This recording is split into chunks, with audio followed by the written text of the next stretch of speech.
Yes, ladies and gentlemen, welcome to the Aston Villa Leisure Centre. I have with me Vinny, who trains out of which camp was it again? Train with Keith, Kelly, Nathan. Training now for 10 years, so looking forward to this show today. That should be a good show. It's got 4 Thais fighting on the show. Is it 4 or 3 Thais fighting on the show? It should prove to be. What's you got 3? Thais as well. Bob will tell me more about them later on. But first of all, get another card. This is just as exciting as the top 3. Okay, yeah. Looks like the show's about to start. We've got a good crowd here in the Aston Villa Leisure Centre. Absolutely fantastic crowd. It's been a good turnout. And for the first time in the UK, we're actually going to see Muay Thai, the real deal. And coming now in the red corner from 3D Fighting Arts in Reading, Martin Carter. Martin weighed in at 71 kilos. He's been training for 3 years and recently beat a firm favourite, Pete Coop, well-known fighter from Manchester. He's studied karate, Vale Tudo, and recently switched to Muay Thai. And Bob will know more about this lad because it's one of his students, Peace and Heffer. And of course it is. You can hear the response from the Birmingham lad, Peter Heffer. Peter Heffer fights out of the prior Pichai camp in Birmingham. He's a strong fighter and he's got a big crowd in tonight. A local lad, as I said. He's a firm blues fan, and as he walks past me at this moment, you can see he's really ready for the fight. All of his friends from the prior Pichai camp are in tonight. This should be a hell of a show. I've not seen. Have you seen Martin fight? No, I know he does Vale Tudo, as you said, so he's going to be a bit different than the actual Muay Thai. He's not wearing the Moncon, so we're just going to see. It's a battle of styles here, and it's Bob versus Reading. So here we go. Our lovely ring assistant there walking around, and Peter with the traditional Moncon on his head. It's normal for the fighters to do the Ram Muay. Whether Peter will do this today, I don't know or not, and of course respect to both the referee and the officials. Juan Paddy brings both fighters into the corner. This is a 3-2-minute round Thai boxing fight, novice class, and this is kicking off today's show, which I'm sure is going to be exciting. So seconds away, round 1. Yeah, here they go. Removes a Moncon. Marcus Bailey there, one of Prior Pichai's top fighters. Recently won the British amateur title. Martin going straight for the high rounders kicks, which is to be expected. Peter's not going to be too bothered about that. Peter's very strong low kicks. Martin not dealing with the low kicks very well at all. Very, very scrappy fight this is going to be. And Peter's going to work the clinching knees, which is to be expected. Juan Paddy quickly breaking them up. Not a lot happening in the clinch there. Peter should be taking it easy now, thinking about his fighter. Martin, very strong low kick from Peter there. Another high kick from Martin. Yeah, Martin seems to hold his chin up very high, so if Pete can get him with one of those big roundhouse punches, he might clip him on the chin, but it's early days, it's only the first round. They're both going for it. And Peter went down on one knee there. Whether that was from a punch, I'm not sure. No, I'm not sure. It was a punch, Bob. I think it was just a slip, but yeah. It's going to be a grueling fight. This it's really having to go. Both lads and are Peter up for it. holding him in the clinch again. Going to work the clinch and the knees and the elbows to the body there, because elbows to the body are actually a legal technique here with the rules they're adopting today, which 3 2-minute rounds. Heavy leg kick there by the red corner. Another leg kick. And a in with the boxing. Beautiful block there by Peter. Again, the knees and the clinch working away there. You can't see a great deal from a vantage point down here. A beautiful low kicking again. That's what this fight, Bob. You can see it in him. Oh, yeah. Well, Martin hasn't come to play. That's a fact. Peter's got a bit of a fight on his hands. Peter keeping his guard a little bit too low there, but obviously he's getting tired. They're holding back a little bit now. We're a little bit more wary, I think, of their capabilities. I think they realise that it's not going to be such an easy fight after all. I noticed Martin Carter in the dressing room before when he was warming up, and the lad was very, very flexible, hence the easiness he could do the head kicks. Yeah. The thing is, Vinny, as you know, those round kicks have to make contact, and they're on the bell. The end of the first round in this 3 2-minute Muay Thai rules fight. Yeah, an action-packed fight so far. The crowd here is fantastic. It's a great show. Everyone's really up for a good evening of Muay Thai, and it gets counted. Seconds away, round 2. Round 2. Here's round 2, yeah. Certainly is, Vinny. Let's see how the two lads cope with the second round. It should start up in the pace a little bit now. Yeah, they're both warmed up for it now. Again, there's that low kick, but again, Peter just moving out of distance. Peter needs to block that kick though, Bob. His leg seems to be getting a little bit red. He's back with his big right hand there, by red corner. Martin Carter there, trying with the boxing. Oh, beautiful body shot. Beautiful body shot for Martin Carter there. I see the red corner shouting out for the knee, the knee, the knee. Actually in Martin's corner there's Andre, Andre McIntyre, 29 years old. ISCA Intercontinental Best Fighter of the Year. And Peter now putting the pressure on. Peter started putting the pressure on. He's showing his strength, has an elbow there to the body. Doesn't succeed, but he's having a go. He's showing all the repertoire of Muay Thai. Little smile on Martin's face there. Leg kick. A big swinging punch there, not making any impact at all. He seems to like that big right hand. Oh, he loves that right hand. It's got to hit the chin now. It's got to hit the jaw. That's definitely true. I think at the moment the second round seems to be equally matched. Both fighters missed there. Low kick missing again. That jab missing the target. Again missing the target. Peter has to wait. And a beautiful right hand. Peter's putting the right hand in there. And this is what Peter's known for. The right hand and the boxing and the knee to the body. He's turning the opponent, and Juan Padet moving in quickly to break the fight up. It looks like Martin's taking a bit of a beating from that right hand. Martin Carter to grab hold there because that was a heavy come fight with a head kick of his own.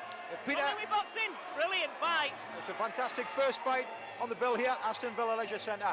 I think the audience are pleased that they are indeed getting the real deal. And Peter scoring there with Bin, the side knee that's going into the body. Juan Padet breaking them up. Really did have to hold on there from that big shot. Absolutely. That Peter through. Now that jab going in again. And a fantastic second round, Vinny. How would you score that one, Bob? I now put Peter ahead. I'm afraid I've not been biased or anything, but from a judge's perspective, let's say that I would put Peter ahead now. Certainly because of that right hand that came in over the top. Beautiful shot, that one. There was a beautiful body shot though from Martin midway through that round. A nice body shot. Martin likes the jab and the big right hook. That's right. He's liked his head kick and his low kick, but Peter's charging forward and he's making his punches count. The thing is, Martin's coach is probably saying when he pulls in a clinch, pull him in close, don't let him use the knees. Yeah, and here we go, the third and final round today. It's anything like the last two, it's going to be an action-packed round. Peter taking a more cautious approach, I think. There's a low tip. Oh, nothing happening here. A little curved knee going in. Knees not having any effect here. Oh, and a beautiful knee at the midsection. And Juan Padet moving in to break up the clinch. Yeah, it's certainly an exciting fight. These two are going to blast away. Peter's got the look in his eye. And there's that jab again. There's that jab again, but it's not making any contact as yet. Peter must do some work here with the right hand again. And the right hand again. Peter's gone over the top. Again, the clinch on the knee again. Oh, both fighters seem to be losing control of what's going on over there. Oh, and the knee again to the body. A beautiful knee from Peter Heffer. Peter's showing some good techniques in the Muay Thai. He's really having a go, but it's not over yet. Yeah, as you say, it's not over yet. You don't count your chickens until they hatch. That head kick's not going to do anything at all at that level. He needs to move it in and hit the neck. And a bit of an overarm clinch, turns him in the clinch. Martin holding on tight there. Martin's putting up a great effort. This is a great fight. It's a very good fight, very good fight. A great first fight. Juan Padet tears the fighters apart. Peter moving and taking the fight in, and there's a right hand, and there's a body, the head, and there's a knee to the body, and the head again, and all. Martin back there. Bob, what do you think about that one? A good shot. A beautiful shot. Both fighters putting up a hell of a fight. A tip to the body that the judges must score, and there's Martin down. He's really showing his strength now, the blue corner. Martin looking exhausted, the red corner giving him advice. Martin completely disorientated. All Peter needs to do is move in now with a flurry of hand techniques, and he's moving in, and Juan Padet will break up this particular clinch. He needs to throw his shot before, as he moves in, he's just moving in without throwing his shot. Maybe absolutely. If he lands that, it'll be the end of the show, but not over there's yet. that low kick. Oh, beautiful low kick followed by a right hand. Brilliant stuff. Again, low kick, and it's over. What an exciting fight, ladies and very gentlemen. exciting fight. Yeah, that's a great fight here at Aston Villa. What a great showcase for the sport of Muay Thai. Fantastic first fight between Martin Carter from the 3D Fighting Arts in Reading and Prior Pichai, a homeboy here from Birmingham. And now we just leave it for the judges to make their decision about what. Well, I think the crowd have actually made up their mind who's won, but let's leave it to the judges. So, ladies and gentlemen, the decision of the judges, majority decision for the fighter in the blue corner. And there you have it, ladies and gentlemen. Quite clearly, Peter Heffer was a strong fighter there, but a hell of a fight from Martin Carter, who is fairly new to Muay Thai. And both fighters go to their opposite corners to pay respects to the teacher.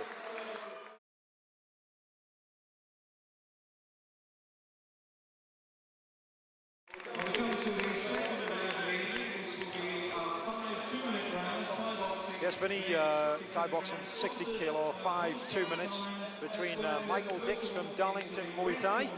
You know a little bit about Michael, Vinny. You spoke to him earlier on. Yeah, I've watched Michael fight actually. He's a very nice lad. He's only young, he's 16.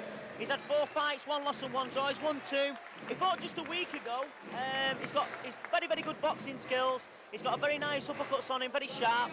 I don't know nothing about Billy Waterworth, do you? No, I don't know anything about Billy either. He's had, I do know though, he's had 6 fights, 2 losses, 1 draw. He's trained for 2 years with Kirkwood Walker. So obviously he's a local lad coming from the Trojan camp over here in Birmingham. Well, they're actually based in Wombourne, which is Wolverhampton, but anyway, anything about Michael then? Yeah, Michael Dix, yeah, he's trained by Paul Hamilton. Paul's been in Muay Thai a long, long time. He's had over, I think he's had over 150 fights, Paul. He's had a lot of fights, very experienced, and he's also a very nice guy, so here we go. It's going to be another a good fight to start the day off.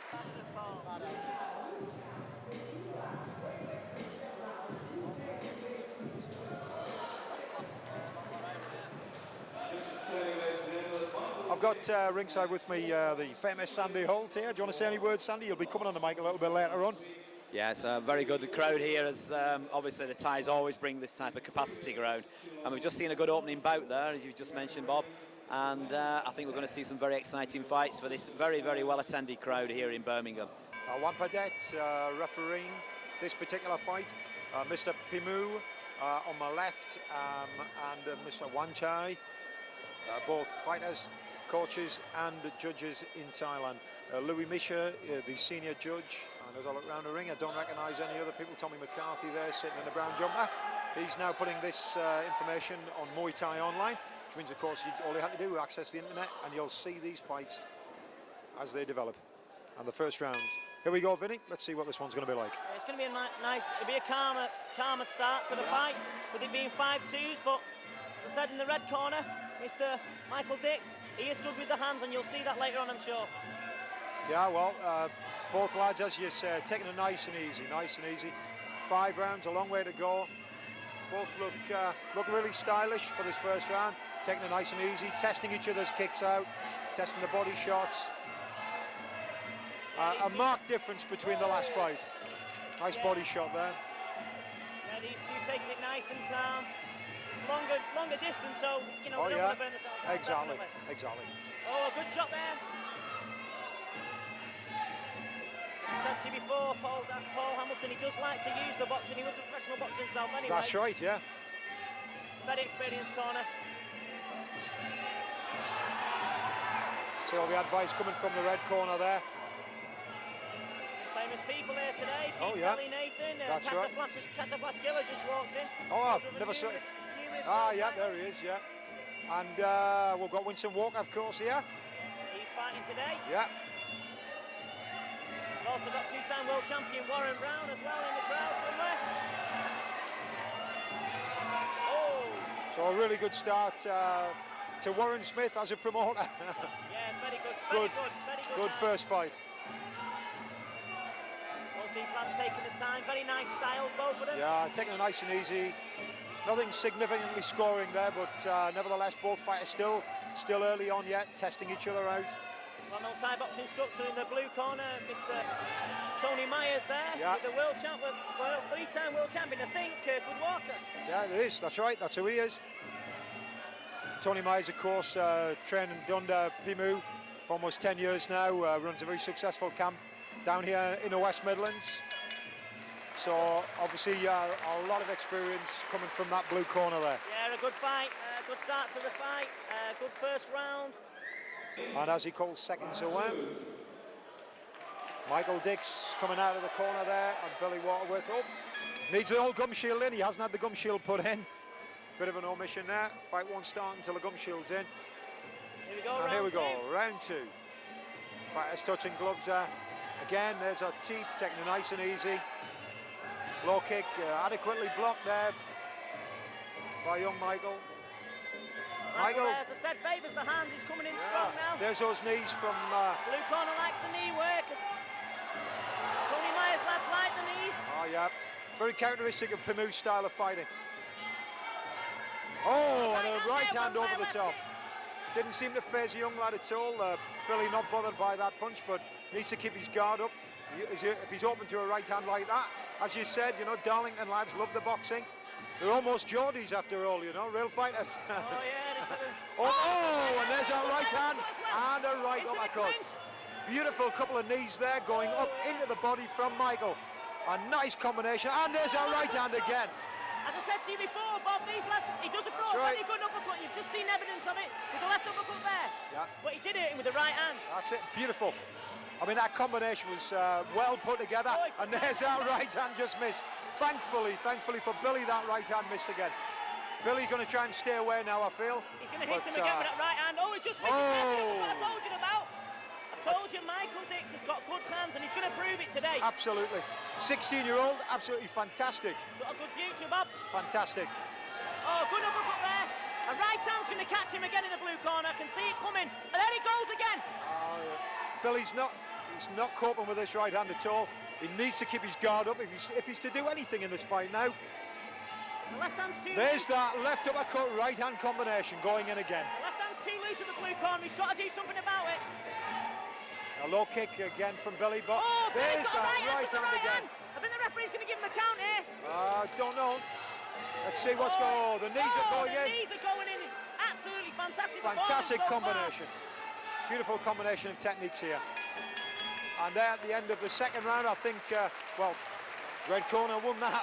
I think you're safe to make a decision on that one, Vin. I think I'll agree with you there. I really do, but I told you before, this lad's good with his hands. Yeah. He's got sharp combinations. He's just like a little bit of a mirror image of Paul. Paul had good hands. Yeah, absolutely. I think this fight might not go the distance, but there you go. We've all been wrong before, but how do you see it? Well, if Billy Waterworth does not keep his guard up, I wouldn't give him much hope. I'm afraid, no. To get him in with the knees anyway. He's got to block the shots. He's not blocking the shots, he's taking them on the face, and you can't do that regardless of who you are. You can't do that. That's right, absolutely right, Vinny. I think we're unanimous in the decision. I think Michael's ahead. His left hand's too low in the blue corner. Oh, but he's... And there's to the corner. He really does need to listen to his corner. Trading high kicks. A bit of contact blocked by the arm, but there's the hand combinations coming in following the kicks. Young Billy's got to watch these hand combinations. He's going to need to keep Michael away from him. Oh, good right hand. Michael in the black shorts, Billy Waterworth in the blue shorts. Yeah, it's a good fight this to watch. He's been two cracking fights. There's another good right hand. Right hand again. His nose is bleeding. His nose is gone. He must walk in, keep his hands tight and walk in the blue corner and try and get into the clinch where he's good. These right hands both lads, really sharp. Both lads slowing it down a little bit now. I think Michael's just waiting to set him up. Yeah, there it is, there's the setup. Michael's looking for that right hand now. His corner's screaming it. Juan Paddy keeping a very close eye on Billy Waterworth in the blue shorts there. And quite rightly so. Billy taking a bit of a kicking here, a bit of a hiding. And there's a right hand. Juan Paddy moving in. Yeah, he's got his glove caught on the rope there. He's going to get him with that right hand again. And there's that right hand. There you go. Again, blocking the teeps, but he's setting him up for that right. There's that left. I'll follow that up again with the right hand. He's coming with left up, right hand to catch him. Good head kick there. And you can see the way these combinations have been put together. It's a fantastic fight. Both lads showing great heart. The blue corner, he's taking shots and he's showing fantastic heart. There's that right hand straight onto it. I mean, you've got to admit there, this young Billy can take some kick, some punishment here. A Teep just missing the head there, and a right hand again. Maybe he's taking too much. And there he goes down with a low kick. Beautiful leg kick there. Michael showing all the techniques of Muay Thai, but that hand will get him again. I'm sure. There it is again. And there, the third round. Come on, you've got to make a decision on this one now, Vinny. Oh, you seem to wobble me off the fence there, Bob. Yeah, I must agree with you there, mate. The red corner is Michael Dix. He's going to win this fight. If I was his corner, I'd be very worried. He's taken a lot of heavy right hands, and the referee, you know, if he starts seeing any more distress, I think he'll pull him out. Well, I mean, I would have put the first round a draw, but definitely the second and third round with the red corner being in the lead. The blue, he's got 2 rounds to do something now. He's got to do something to get a draw. He's got to try and knock the guy out if he's to win this. I don't think that's within his capabilities, really. Not being harsh, but from all the Muay Thai I've seen over the years, it doesn't look good for Billy. I've been wrong, but what do you think? We've all been wrong before, but you know, it looks a one-sided fight, but then you never know. But with Muay Thai being such a devastating sport, Bob, as you know, a kick, a knee, an elbow, but there's no elbow to the head in this fight, but it can change it around. That's why it makes it such an exciting sport, and that's why everyone should do it. There you go. The best advert we could have. And here we go into the 4th round. There's those hand combinations again from young Michael. Tremendous fight. I can't believe the boy's only 16 years old. I mean, tremendous fight, as he said, tremendous career ahead of him. I can see this lad, well, I mean, this guy's going to be a champion. Yeah, a few more years on him. And we could be seeing, Bob, something special here today. We could be seeing a new super champion. Yeah.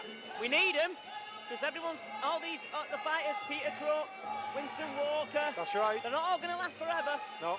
I wish they would, though, the great fighters. They're all getting too old now. And again, Teep hand combination moves into the clinch, and I can hear Tony Myers shouting, but to no avail. He's shouting right knee, doesn't seem to be happening. Billy's really got to keep this guard up. You see the way that left hand's hanging down. Left hand's hanging down. Michael just waiting to come over the top of that left hand. And here, and there it comes out. Definitely, he's walking in for that. He's looking for that. He's been looking at it all night, most of the time. 9 times out of 10, he's been landing it, Bob. Good push kick there. Young Michael just pushing the fight. Left head kick, caught the arm, but and there's a left hand. Beautiful. Left and right combination, beautiful. He's looking for it. He really is looking for it. This lad in the blue corner has got some grit, really has. Yeah, he has, yeah. Some fantastic heart. How hard he must have trained for this fight. See, Michael's just relentless. He's just walking forward, taking the fight in, moving forward. Beautiful, beautiful style. I don't think he knows the meaning of the word backwards. No.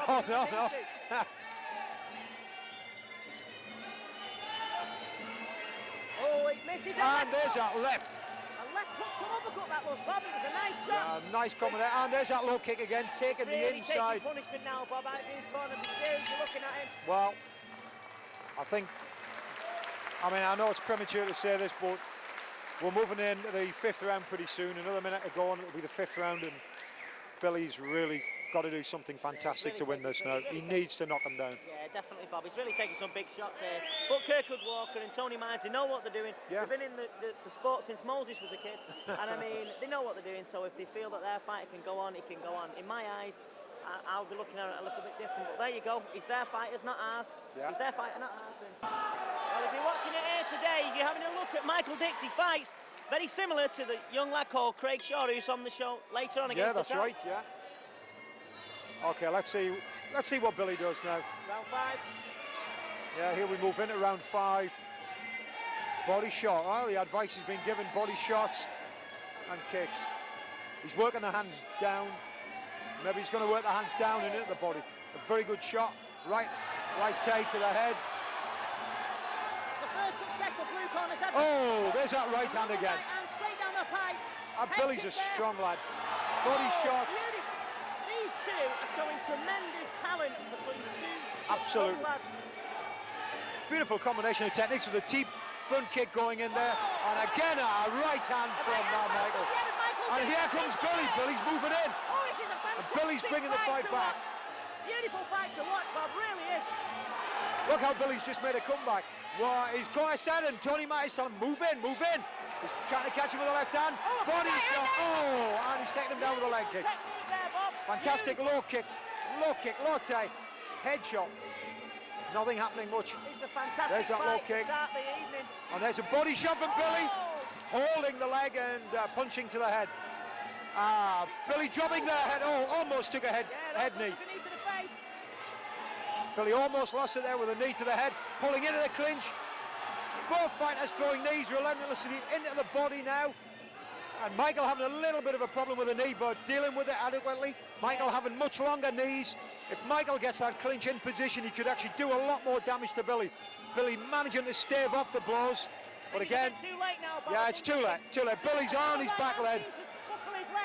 What seemed Billy was seemed to be coming forward in the first part of this round, but well, it's anybody's guess. Billy's not going to make a comeback at this point. And again, a right hand and a beautiful knee to the body. Beating the knee at the knee, own game now. Absolutely, he's beaten him at his own game. But he looks tired in his And there we have it, the end of the fifth and final round here at the Villa Leisure Centre. Billy put up a great fight, and there's Michael going off to the corner. Both fighters obviously in shape, coping really well. And you're going to make a decision on this? Yeah, we're going to have to give it the red corner. I tell you what, though, if Billy when he watches this video, I just must say to him that Billy, you've got a heart of a lion. Came out in the fifth round and he really went for it. Fantastic. And he's got a good chin as well. He's got a hell of a chin. He took some hellish punches, left uppercuts, left hooks, and of course that right hand coming straight over the top of his guard. How he stood up to that, you know, the nose went, his legs went a couple of times. He was taking those low kicks. He was getting up, he was dealing with it, going back in his corner, taking the advice, trying to make a comeback in the fifth round, but a fantastic fight. The second fight on the bill here at the Aston Villa Leisure Centre. Rapturous round of applause by the people of Birmingham, because these two lads put on a war. It wasn't a fight, it was a war. It's an absolute fantastic, and these two lads have got a future. Absolutely. And let's hear it from the decision from Gareth Evans. The victor from the red corner. Of course, it goes to the red corner. Michael Dix, age 16 years old. Bit of a bad response from the crowd there, which I think is totally out of order. But Billy here, local lad.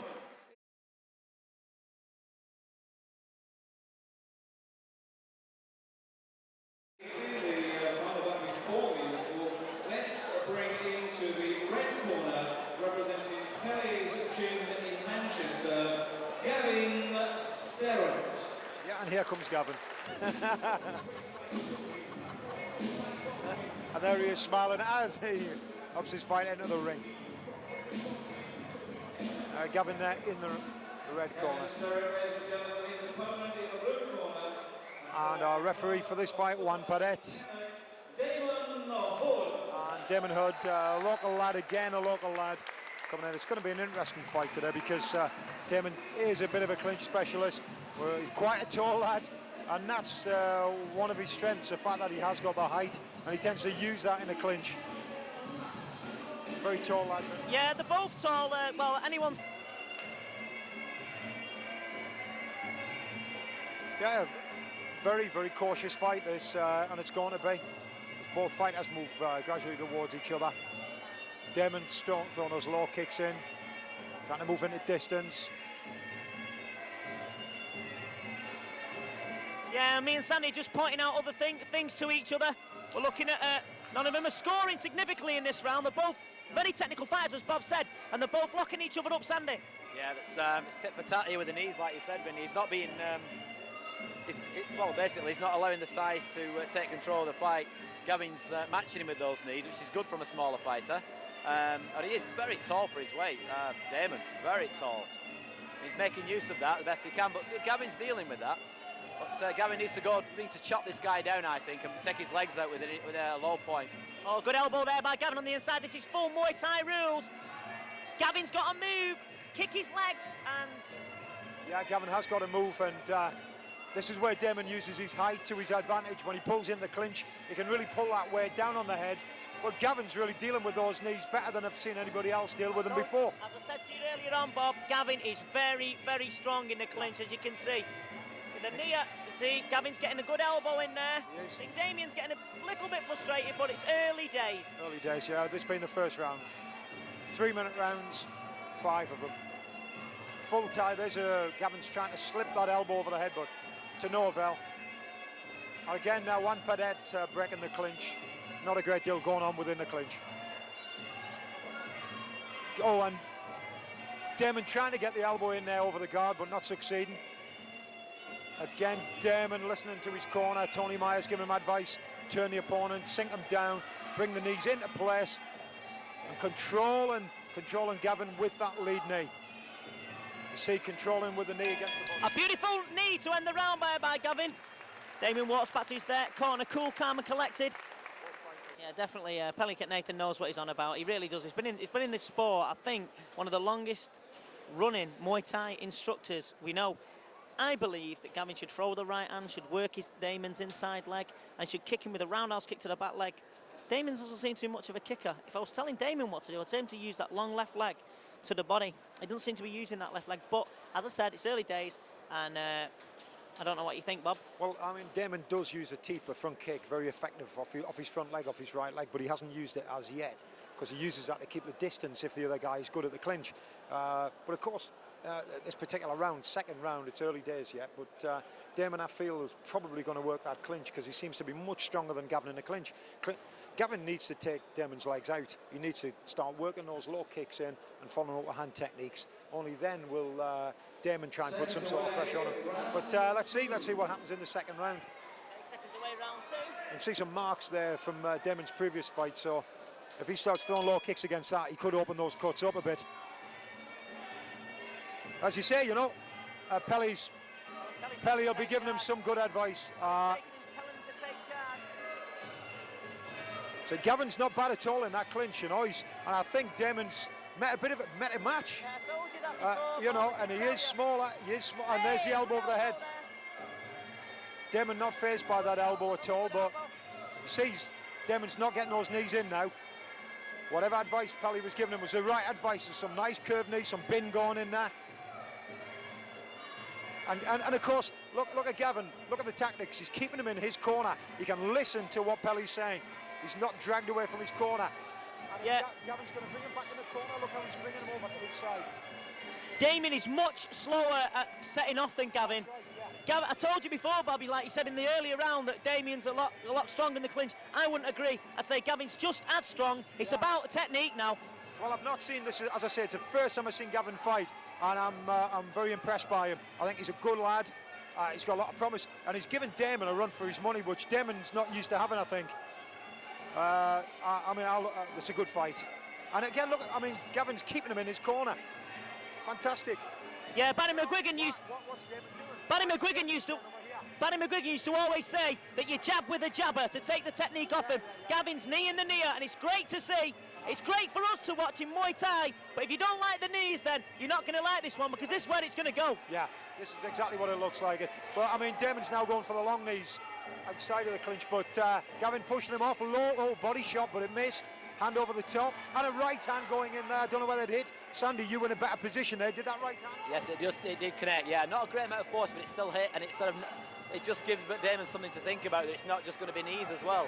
But you've mentioned the right things. You said exactly the way that the fight's going. You can see a lot of reddening on the body there of Damon, which shows that Gavin's a bit. But for both fighters, actually, it is definitely a knee fight. And for those people who are not initiated in Muay Thai, it is very intrinsic to get the clinch working like these two are doing. They're showing their knees at their best. Cracking fight. Absolutely. And there's that right hand over the top by Gavin. I think Gavin, if they do get in the clinch, has got to lock him up and knee the leg. If he can take the leg, see, it'll be easy for Gavin to knee the leg, but it's very difficult. What's Gavin's boxing like? Gavin can punch very hard, but he's better. That's like Sandy was saying earlier on. If he utilises those uppercuts in the clinch, he's going to take Damon's head off, because Damon cannot take a punch. It's all about, Bob, as you know and Sandy knows and I know, belief. Gavin's got to believe he can hit. If he can believe he can hit, he'll take Damon out. But Damon's doing very, very well with the knees. And don't forget, Damon's a southpaw and they are hard to fight. Yeah, of course they're hard to fight. I'm surprised that Damon's not making the uppercuts gone in. And I'm surprised that Damon's not making use of his elbows, because, I mean, look at the length of those arms. I mean, he could cut. Oh, and there's that uppercut on the bell. So he's taken Sandy's advice. It must be telepathic. Yeah, I guess first time I've seen Damon fight. I think he seems to be, they named a drink from that, didn't they? Aftershock. Yeah, I think, as Bob just said there, I think he's going to have to use his reach, use the jab and use the elbow. I think we'll see this round a little bit more. The uppercut, as I mentioned, is definitely going to work for Gavin, and I think we'll see maybe some more right hands from Gavin as well. And notice Damon's taking this fight in now. Damon's actually moving in more. He's been obviously given a bit more advice to move in. He didn't use that jab, didn't use that elbow, but he's struggling to get those knees in. Once he's got Gavin in the clinch, he can't do anything with him. Gavin's giving him no space. He's making his hips go closer. Exactly. Damien's knees are very wide to the side. Very wide. See where Gavin steps in there? There's that lovely yeah, the little distance knee. is better. Much better. Pelly's telling him to box. There's that uppercut. There's that uppercut. That's the one that Whistled past the chin.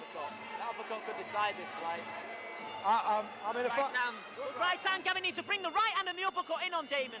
if I was in Thailand now, I'd be putting my bets quite firmly on Gavin. Yeah, I mean, like you said, he's very predictable with his moves, Damon, but he is, I mean, he must be an awkward fighter to fight with his height and reach. Long legs, long arms, he can't reach. He's not managing to reach. Damon looks cumbersome when he's throwing shots. He doesn't seem to be able to kick very well at all, really, to be honest. He's banked on the knee. You can't do that. You can't do that. Gavin's loading up on the right hand, watch. He'll throw it, bang, there you go. Now he's not doing anything with it. Hey, good leg kick there by Beautiful Steady. leg kick, and he's blocking those knees quite effectively, throwing him off. There's Hey. the body. Good kick to the body there by Steady. Steady, he's working him There's over those now. hands, uppercuts coming in again. And that's obviously the advice Pelly's given him. Why? Tony Myers seems to be worried in that corner. Oh, totally, Really does. totally. And I would be as well. If I was in Tony Myers' place, I would be worried because Gavin's putting a hell of a fight here. Bob, do you And think those long knees are not reaching Gavin now. There you Gavin's go, obviously beautiful right hand. worked it, and there's that Beautiful right hand. He can't do that. Blocked by- Southpaw blocked can't by eat Gavin. right hands. He can. Damon needs to move Damon's to his head. right. He needs to move to his right and step around and use the left knee. He's not doing that, and he doesn't seem to be kicking with his left leg. Yeah, that's right. I know, I am a southpaw incidentally, Right. and you need to be able to use your left leg to make it count. Yeah. He's not. I don't think he's actually aware of what he's doing. It appears that he's come in with a game plan of sorts, and he's now trying to improvise around that game plan. Gavin's really thought about this, and he's working it strategically, he's working it technically. See, Gavin's taking him back into that corner. He had enough space for the knee. I was surprised actually that Gavin's knee, there's that uppercut, and then the hook. Again, he's looping that right hand through. He's got a beautiful knee to the body there. Fantastic knee there, right into the floating ribs, and another knee clipping just over the bladder. Damon can't do anything with these knees at all. And Juan Padet there moving the fighters apart. Damon looking the more tired boxer between the two now. And Damon's body's laced with marks. He's covered with marks off the kicks, he's covered with marks off the body. But he's staying in there, true professional. Very good fight. Incidentally, let me tell you something about Gavin. It's all about dedication. Yeah. It's all about dedication. Any fighter, anybody who's watching this, anybody who wants to do Muay Thai, any club, I've got to any club, whatever, dedication. Pure not a dedication, that's all it is.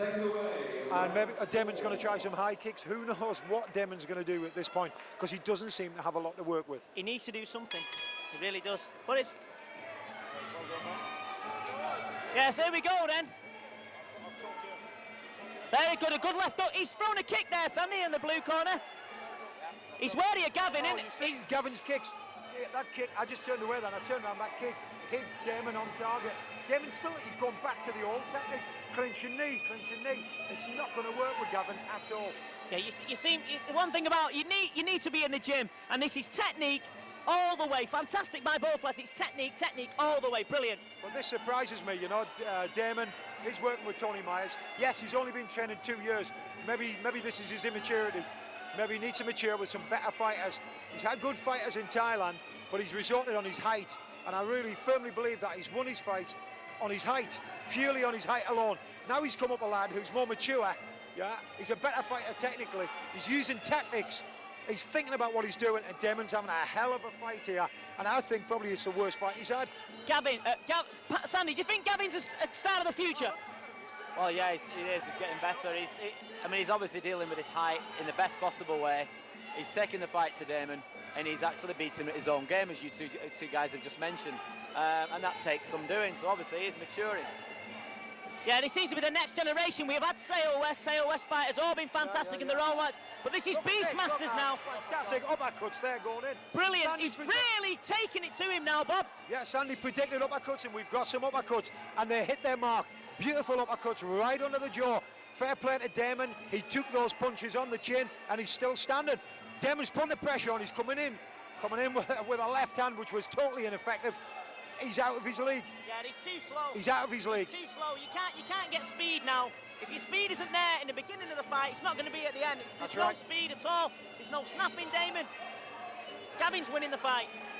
Tony Myers looks proper vexed. Well, Tony Myers has just been flinching. Every time Gavin hits him, Tony Myers flinches. He knows what his fighter's going through.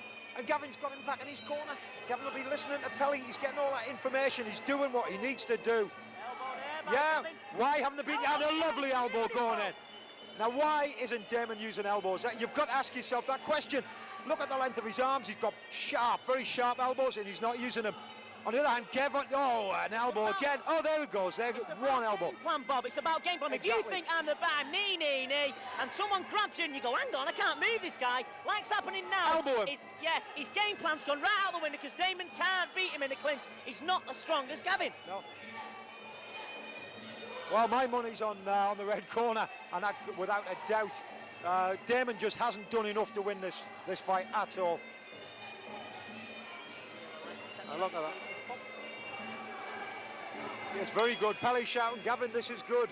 It's bloody excellent. That was excellent. That was good. I mean, Vinny actually is doing a bit of cornering while we sat here. It's quite funny.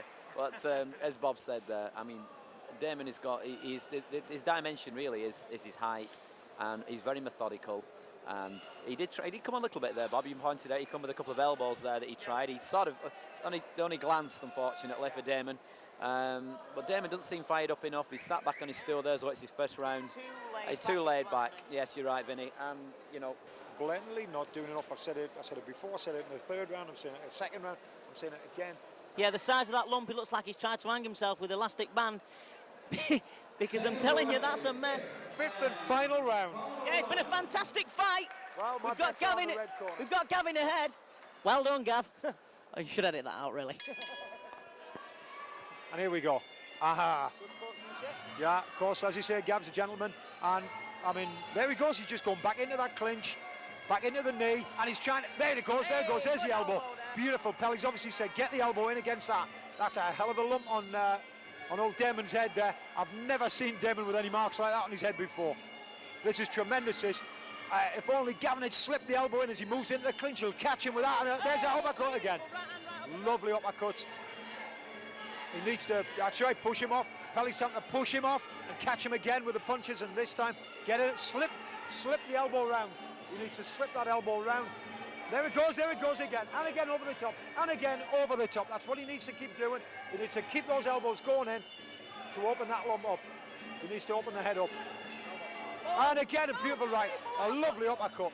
Sandy almost asked him for that because it came from nowhere. Damon's just not doing enough. If I was in Damon's corner, I'd be gutted. It's all on the day, though, Damon. It's all on the day, yeah. That's beautiful, yeah, fantastic. And the elbows and knees are almost catching Damon in the head. There's Gavin pulling him down. He's pulling him down. He's got to get that knee up now. If he can get that knee up, he'll catch him. Damon's a tall lad, but he's getting down. He's getting pulled down. Look, he almost threw him.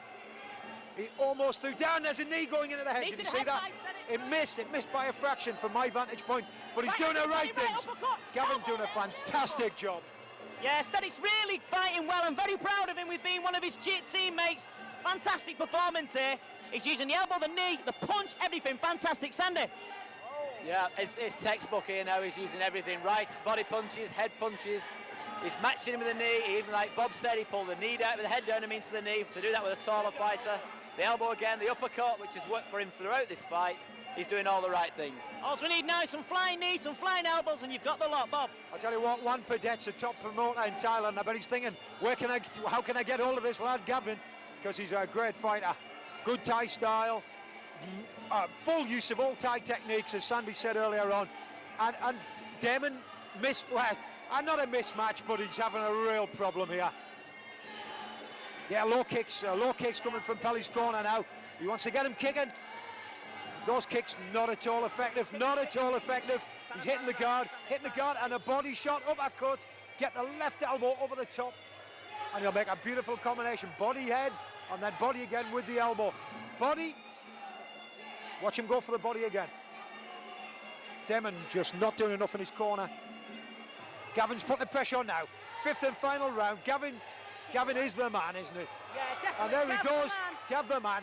He's going in there with those hand techniques, moving into clinch, slipping the elbows in, and even still getting the knees in against Damon, and a fantastic 5 rounds here at the Aston Villa Leisure Centre. Sandy?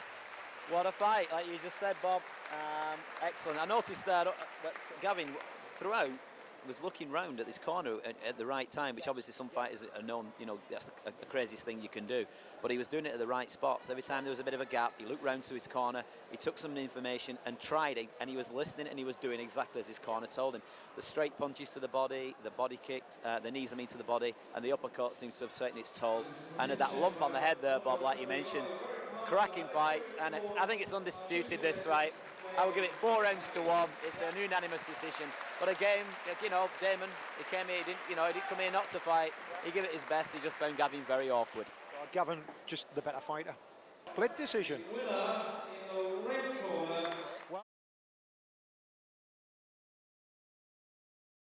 Girl Emily Cox trains with Bob, so we'll try and keep ourselves apart, Bob.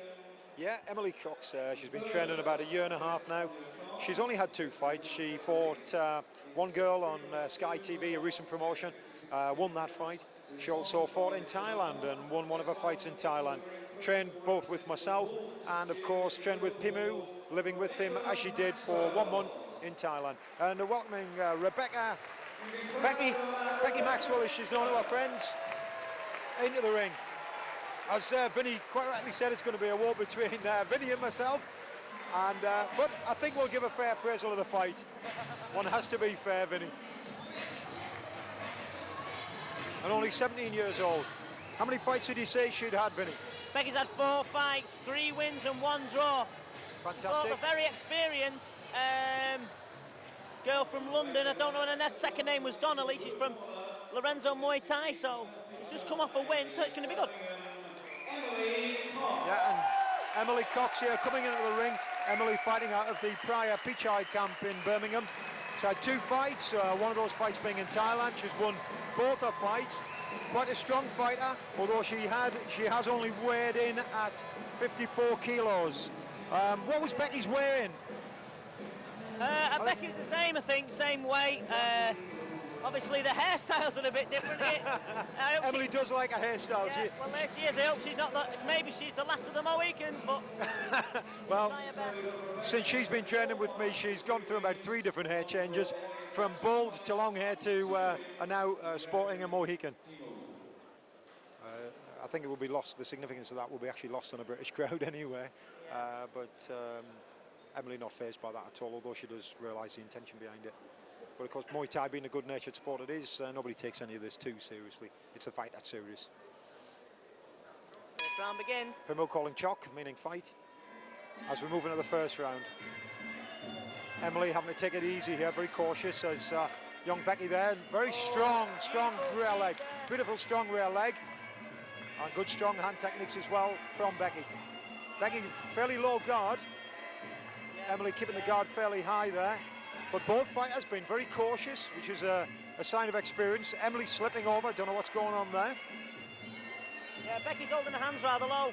Yeah. She should keep her hands higher than that. Yeah, she could be in trouble in the later stage of her career if she's going to chin's right. wide open. Good strong punches though, good strong punches from Emily. She's very sharp, she's very sharp. Yeah, and a beautiful block there. Again Another blocked. good kick there. And a nice kick, almost went in there, but blocked again.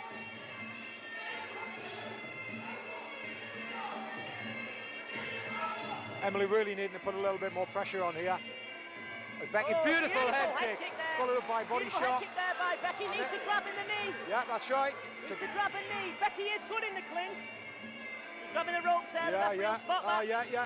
Becky hanging onto the ropes there. I think Pimu not noticing that at all. Touching gloves. Becky needs her hands higher than that. That's right, blocked on the arm there. Beautiful arm block. Oh, followed by a right hand from Emily over the top.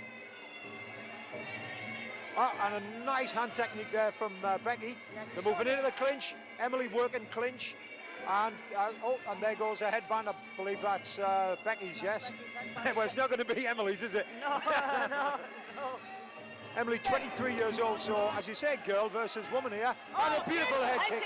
Again, a nice head kick there from Becky, followed by a flurry of punches. One or two of them reaching their target. So Emily's really got to get stuck in there. She needs to concentrate on what she's doing, stop messing about, and maybe even hold back a little bit, stop putting too much pressure on. She cannot keep walking in against those. Emily's got a chin down very well there, Bob. My advice to you, I'll tell you what we'll do. I'll give your advice to your corner, and you give advice to Red. So I'll say for Emily, needs to keep the chin down, needs to walk forward, use her strength, and Becky on the chin where she's dropping her hands low. What would you give the Red corner? Well, I would just say to Becky that she really needs to keep her hands up. She's not having any problems really. I think Emily's managing to block some of those kicks, but of course Becky's got a beautiful kick, that high roundhouse kick, and it's getting in. It's been in there twice now. It hasn't had any appreciable effect. It hasn't hit the neck with the shin. It's hit the head. So if the Thai judges are scoring it, they won't score that. But of course, I think Becky's a stronger fighter, to be perfectly honest. Okay, so you've heard it there from Bob, so there's no bias coming from this side of the commentary. Me and Bob are being pure down the line, but as I said, I think Bob's going to score it for the... I am giving it to the red corner. Emily needs to, it sounds stupid, but she needs to pull back a little bit more, not to keep putting the pressure on, because she's going to walk onto something very nasty if she's not careful. She needs to think about what she's doing. That's the advice I would be giving her if I was in Emily's corner. Well, let's see if you're right, Bob. Yeah. Slower start now by Becky. Yeah, slower start. I think Becky's been, and there's that head kick again, and it's coming up off that left leg. Beautiful, beautiful kick. There's no doubt about it. The girl's got a good kick. Emily keeping the guard up, moving into the clinch, and now the corner shouting for the knee. But of course, I think Becky needs to control her head more in the clinch. If Becky can control Emily's head, she'll be able to take those knees in. Emily may be just having the edge with the clinch work. Becky seems to be tired. And there's that head kick again. You see that head kick again? Yeah, beautiful head kick, but Becky seems to be tired. I can hear the shouts coming from the corner. Peter Heffer there giving her advice. I can't hear what he's saying because he's shouting, and he's a brummie. He's telling the fighter to wait. He's telling the fighter Is he saying wait? Yeah, good. Let Becky come to her to throw the big right hand, I think. Exactly. Becky's having a go. And there's, again, Emily steaming in with her hands to move to the clinch. Becky but once... the hands on the clinch, her hands there you go, there's those knees from Emily. You see those knees? Missed that one as well. But once Emily had the head down, she managed to get two knees in there.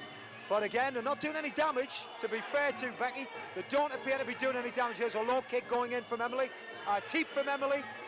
And Becky... out of the corner by Becky there. Yeah, great. Came out the corner. Came out the corner beautifully. Oh, good jab to the head there. She needs to keep that guard up, Bob, as you've said before, because it's one fight, one punch, and it's ta-ra. That's right. And there's that right hand, came over the top, just as you said it, but Becky's not fazed by it. Becky's not getting the lock on the clinch. Not at all, not at all. Emily's got hold of her. She needs to pull her head up here if she's to survive. Emily now got the control on the clinch. Becky not having a clue when it comes to the clinch. If only she could control Emily. If Emily keeps this clinch on, I don't know, well, it could be anybody's fight at this stage, because if I know Thai judges, and we've only got 2 Thai judges here. If I know the Thai judges there, will be scoring the knees. Knees and elbows always scored very highly by Thai judges. This is Muay Thai after all, and this is where they'll be scoring it. To get into that distance, exactly. You don't have to get away from the punching range, you also have to get in the kicking range. I think Becky's got to come out here now. She's got to use the footwork, use her hands. She can't just stand there flat-footed. It's, you know, like keep telling Nathan selling there. She's too sloppy. Yeah. The blue corner's giving advice to clinch. Becky can't lock her hands on the clinch. You need to get them hands together to get a good lock on the clinch. Emily's looking strong, but Becky's looking strong as well. It could be anybody's fight, you know. It's going to be a close one. This final round will decide it. No, that. Couldn't argue with the cornerman, smiling, but you should listen to the cornerman. Really keep them out so they can see what you can. That's right. Warren Smith there, the promoter, just climbing out of the ring there. Warren Smith, the promoter of this event. Pimu now clearing the ring, and the third and final round, Vinny. Oh yeah, Becky won't touch gloves. She seems to be annoyed, probably with the south. But she's fighting she's coming back strong though. I mean, look at her go. She's thrown those kicks and hand combinations in. She's keeping Emily away. Very good tactics. Good tactics from Becky there, keeping Emily away. And oh, there's a kick to the head. She's showing the talent now. She's showing the talent, and knew she had it. She's got to do it, though. Move off them ropes. None of those punches hitting the target yet. The head kick missing again. Emily coming over the top, but missing the target. As Emily moves in, moving in again, and I think Emily's going in for that clinch. She needs to do that. She needs to keep Becky in the corner, on the ropes, working the footwork. There she goes, over the top, and here come the knees. Here come the knees. Both fighters throwing the knees. Who's not seen that? No, he's not seen it. She's holding on the ropes. She's hanging on for grim death there. She's showing physical tiredness now. Becky's looking a bit tired. And Emily moving in again with a hand technique, but she's trying to move into the clinch, but she's got to get past Becky's hands, which she's having a lot of trouble with. Becky very cleverly moving back to her corner. She can get advice in this corner. If she stays in this corner, she'll get good advice from Pelly, but she's moved away. She's gone back to the neutral corner. Becky's got to keep them hands up. Becky's got, and as you can see, I mean, we've got a bird's eye view now with the cameraman being right in the corner, and Emily catching uppercuts to the head, and Becky moving back to her corner. If Emily keeps the pressure on, she should win this round. A low kick body shot that hit the target. But again, look, Becky's coming back with those hand techniques.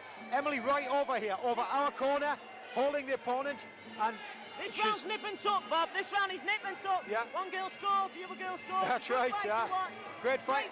Becky, we haven't had a bad fight today. No, that's right. Becky looking to her corner. She's looking to her corner for advice. Emily focused on the fight, moving into the corner to work the clinch, and a finish there with hand techniques. Both fighters hugging each other. A hell of a fight again. I think I'm going to lose my voice, mate. What do you say? Well, I could do with losing mine because it's horrible, especially when I sing. But, no, Bob, here we go. It's just I don't know who's won that, and here comes. Absolutely fantastic fight there from a couple of lady fighters. Emily Cox doing really well in the clinch, but hey, you can't take it away. Becky putting a good strong fight, good kicks, some nice head kicks. I don't feel many of those head kicks scored. That's what counts. We've got to go with what the judges say. Wan Chai just given his result there. The other judge here, and yeah, big round of applause. Fantastic nerve to climb up here and fight in front of all these people. No matter whether you win or lose, you're still a winner. Ladies and gentlemen, you probably will have great sympathy with this particular decision, a draw. Well, you know what, Bob? I think that's a fair decision, do you? I think it's a fair decision, but I can hear the local crowd booing, which I think is unfair. It was a fair decision. Corner, we've got Paddy Clint from Son Pidat Sug Camp in Dublin. Coach Nick Karivat. I've spent a wonderful time myself with Nick in Thailand. A wonderful time we had in Uttaradit in northern Thailand. I've both trained and, shall we say, drank with Nick. Prolific trainer. Nick also won 2 British titles when he first came over this country. Tremendous little fighter from the north of Thailand, from a town called Mae Hon Son. But hey, this fight's about Paddy Clint. And what's the SP on Paddy? Well, he's 24 years old. Yeah, he's been training for 3 years. He's weighed in at 72.4 kilos. He's fought the world bronze medalist, Gregory Poupart. He's fought the Brittany champion, Ivan Mental. Yeah, that's right, Mental. He beat him really well beaten, as the Irish lad said. As I say, trained with Nick, been training with Nick a year and a half in Dublin. And, well, he's looking for a girlfriend. That's what Paddy said to me. He's looking for a girlfriend. But then he would be. He's single. Well, he's not looking for me because I'm busy. But Nazar Odolsky here now. He's from Iran. He's had 7 fights, 2 losses and 5 wins. He's aged 21. He trains at the Trojan camp. Sandy, have you seen any of these? Not seen either fighter, no. So been interested to watch the different styles here from the Irish fighter. Obviously, we've seen the Trojan fighter and their style, but I haven't seen this particular fighter fight before. So I'm looking forward to this one. And here we go, into the first round. 5 2-minute Muay Thai rules. No elbows, no knees to the head. And characterised by the Irishman typical, throwing his jab in there, leading his jab in. Nazar there, lovely low kick from Nazar. Oh, a bit of a high kick there, well out of range there. Again, low kicks from Nazar, followed by hand techniques, characteristic of Trojan. Low kick, follow-up hands. And a nice tip there. Nice deep midsection. Nice scoring technique there. On a right hand, but Nazar slips as he throws a right hand. Yeah, followed by a leg kick counter there. The red corner's very, very Muay Thai style. Absolutely. His hands very high. He's showing the... Oh, and a look at... Oh, accidental kick there to the head. No intention there behind that. That's how sharp they are, though. As soon as you move, they'll get you. These lads train hard, very hard indeed. Very, very sharp individuals. Paddy Clint being very cautious there. He's got 5 rounds to go, so he's taking it easy. And I missed that. Referee standing completely in my view. Block, low kick. Nazar blocking those low kicks. And there's a nice body shot. Paddy not seeming to have much control over his kicks as he moves in. Nazar taking his time there. And again, that body kick from Nazar. Lovely take to the body. Yeah, as you said before, Bob, the red corner seems to favour his hands. Coming in very sharp. He just chased Nazar right across the ring, but early days. Early days indeed. Very high guard there from Paddy. But he's not doing enough work really in this round. Nazar's doing most of the good work here. Oh, and he's taking the right hand, just as I said that. Yeah, like you said, he has to have a count there. Yeah. He says he's all right. He's taking but the he still has stand to on have it. a count. One chai. I'll score this round. Guys, Red corner. stop the standing air count. Stop the standing round, air. Bob, red corner. Okay, red corner. So you're putting your best on the red corner then, Vinny? Yeah, my expert advice there. No, obviously with the shot there and getting a count, as me, you and Sandy know that was a good shot and he went. An 8 count, yeah. I think the fighters are finding the canvas a little bit slippy, it looks there, because they're throwing shots off very quickly and not getting the grip. I mean, it usually takes a round to find. This is probably why another reason a lot of fighters, when they perform the Muay Thai, people don't realise, but you're testing the canvas. People see this as just a religious thing. It's not. People do the ritual dance to feel the canvas out. And the Irish guys impressed me actually with his. He's only had how many fights? We got down for 3. He seems very experienced. He seems very accurate. Good body kicks though from Nazar. He seems to have found his mark there on that round. But obviously the referee giving that 8 count. It's going to go 10-8, unfortunately. Yeah, he's going to look. He for started, the what I noticed, Sandy, he started the air count, then he stopped it. So he stopped the air count halfway through. I think he realised that actually Nazar wasn't hurt as much as he thought. But as you say, you know, that canvas is slippery. And I've noticed the top rope is very tight as well. It's even more slippy if you get hit with a good shot. Really is. Your feet start sliding about then. Here we go. Oh, some great punches starting to put the pressure on now. One Chai having his work cut out for him. As Nazar trying to hold in on the clinch, but definitely, throwing him down. Paddy getting straight back up. Paddy very, very cautious now. Nazar moving in with those kicks. Follow the kick. The Irishman now seems to be favouring his legs. In the kicking going team. Oh, and there's that left hand, but what's happened to Paddy? What's happened to Paddy? Paddy's taking a shot. And there's the knees from, beautiful knees from Nazar. He's holding the head down. He's on, and look at it. Look at how this fight changes. Up, and he's thrown him. A bit of a slip. Both fighters falling on the canvas. A slam from the man from Iran because he just put him straight on the deck. Sorry about the pun, but there you go. Hey, you're missing the fight, Vinny. You're too busy making up puns. And a lovely flurry of punches. Telling you, he's up for it, the blue corner. He's going in with right hands now. He really wants his title. He really wants his title. This back, this not even the belt. And there's a right hand over the top. It's sort of. These two are fighting like they're in for a world title. What do you think, Bob? Well, it looks like they've really come here for a fight. But I would say that of all the fights that we've just seen, everybody's come here to give their best, and they've certainly done that today. And this fight is no different whatsoever. Nazar really starting to put the pressure on, but Paddy coming back. Paddy looking a bit tired actually in this round. He's not coping with this. Nazar looking the fitter of the two. Oh, jumping deep. I can hear the corner. I can hear the corner shout. Well. Nick's lad's got to start doing a little bit more work here. Trojan's certainly taking this fight to the Irish lad. Have you got any puns for the Irish lad? Come on. Yeah. Paddy Clint? Yeah, well, you don't want to fall, the lad from Donegal, I tell you. You know what I mean? Problem is, he's from Dublin. Well, there you go. I can't make everything up, you know what I mean? You put me on the spot there, Bob. But another great round of Muay Thai. No, they took a slam from the man from Iran there. He works for the Sun and he's part-time. There you go. So if you're looking for no, it's a great evening of Muay Thai tonight. I'm really excited about this, Bob. These fights are getting us going. The commentary's getting quicker and quicker. After a bit, you won't hear us. Why don't we get a bolt from Holt? Yeah, we'll get a bolt from Holt. Well, we're looking mint from Clint over there in the red corner. I can only say though, as Bob mentioned there, the back end of that round, the teep, that's the jumping front kick. He's starting to get confident in that round. He obviously was fired up because he probably thought he took an eight count in that opening round. He's come firing. I find those body kicks seem to be working really well. But the Irish he's come here to fight. He's not come all the way to here not to put a fight up, and you'll see probably even more action in this third round. Here's a blue corner and see if we can start troubling Dublin. How about that, Bob? Well, he's managed to do it. I don't believe this man. He should be working on the BBC. Here we go. Here we go. Yeah, here we go. And look at Nazar there, giving a bit of an alley shuffle. Maybe an Iranian shuffle. Oh, beautiful shot again. I mean, he's really taking the fight, and the Trojan lad doing really well. The Irish lad coming back to those hand techniques, but a teep to the body, another front kick to the body. This is a good round, a good fight.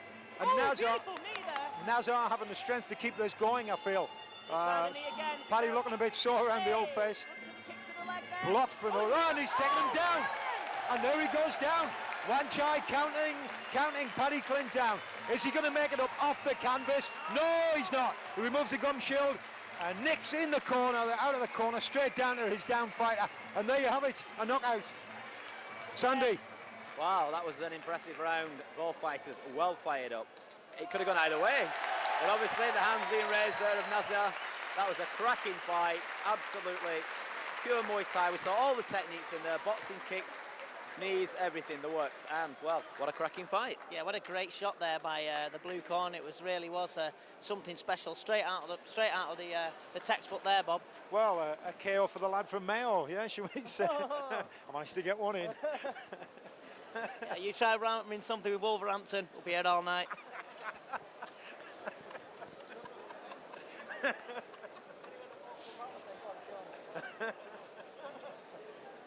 Well, I can't beat Vinny on the old puns there.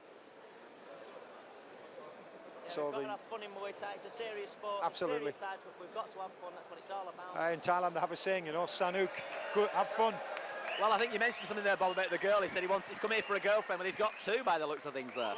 That's exactly what he's done. No, that was Paddy. Paddy was looking. He's going home on his own. He's taking them off him. He's taking them off her. There you go. He's also knocked him out. And he's knocked his bird off, so that's no good. But never mind. He'll come back. Believe me, he will be back. The lad in the red corner will be back. Yeah, the blue corner, Nazar Odolsky. This is his 8th fight, and now he's got 6 wins on his card. A fit fighter, a strong fighter, great fighter.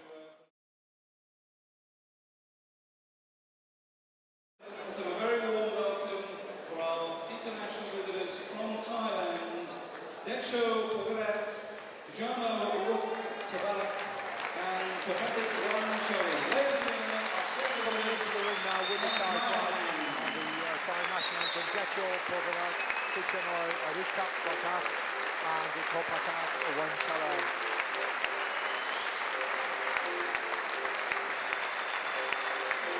These fighters, I was just saying to Sandy, suffering the effects of our cold winter weather here. Not used to it at all. Liberal amounts of Thai boxing oil to keep them warm. As all 3 fighters in the ring. Alex Pogarat, Kitchenoi, Tabakat, and Kopakat, Wanchai. 3 highly seasoned fighters.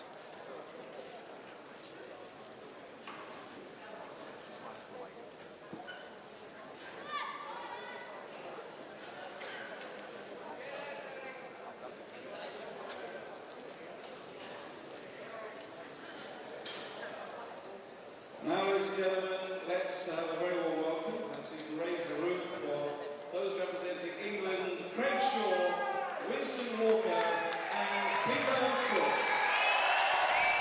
You can hear a rapturous round of applause for the homeboys.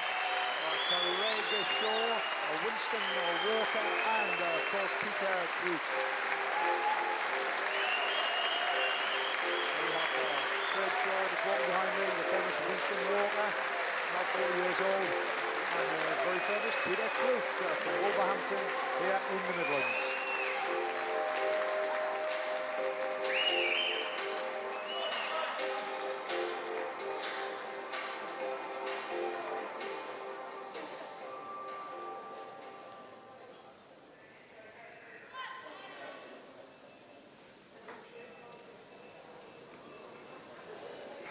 Just asking brothers to fight, to fighting, shake hands.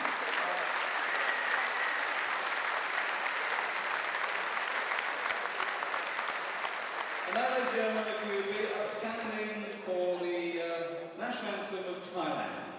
Thank you.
Well, we do give you value, so we get chapter and verse. And they're going to obviously ask our Thailand visitors if they would exit the ring first. Some of them arrange a nice exit for them, whoever was doing the ring before. And then obviously our three British boxers will follow, and I'll introduce the first contest as soon as they return to the ring. So as a warm applause, please. We've come a very long way to entertain the scene.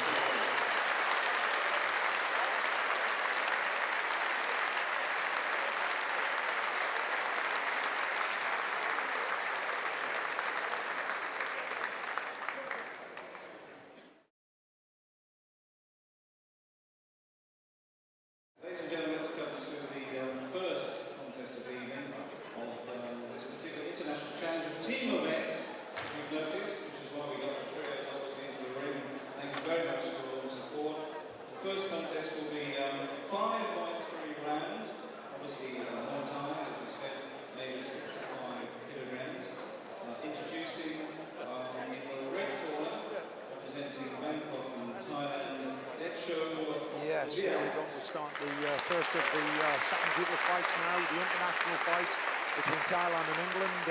And in the blue corner we have Decho Decho, fighting for 10 years now. He's 23 years old. He's had 125 fights, that's right, 125 fights. He's won 110. He's only lost 14 of those, and he's won one of them by a draw. He's a Southern Area Thai champion. He's number 9 in the Rajdamnern Stadium. He's number 10 in Lumpini Stadium and ranked number 5 the World Muay Thai Professional Organisation. Coming over in the blue corner now, Craig Shaw. Vinny, I've got Vinny here. He knows a lot more about Craig Shaw. You tell us a little bit about Craig? Yeah, Craig Shaw, typical of the Darlington lads, very good, all good. Good with the hands at 41 wins, 33. 41 fights, sorry, 33 wins, 8 losses. He's only 20 years of age, Craig. He's a young lad. He's got 2 British titles and a European. He's fought some good fighters in his time. Mustafa, Ziani, Leroy Atkinson. He also fought Steve Donnelly from our gym, and he beat David Parkinson, the well-established Thai boxer who's fought everyone in his home town of Darlington. Stopping the Thai in the second round, I think it was. Deflected. Me and Sandy Old commentating on that show, and it was a good performance by Craig. Well, I've never seen the lad fight, so I'm relying on you two. I said, Vinny just said we actually watched Craig Shaw fight only 1 week ago today. That just shows how fit and conditioned this fighter must be. Obviously, his youth is on his side.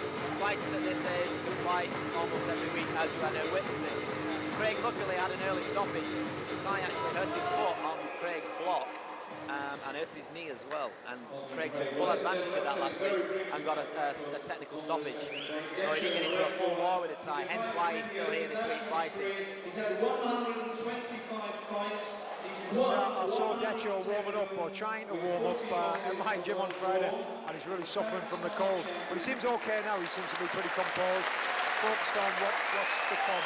But it must be pretty daunting coming from a lovely warm country like that with lots of friends to a cold country.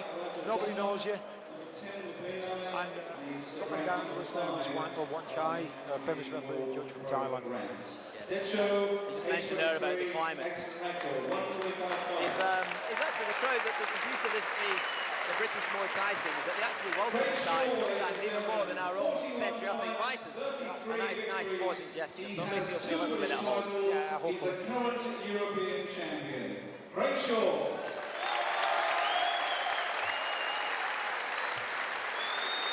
This round is 5-3, 65 kilograms, referee Mr. Wong.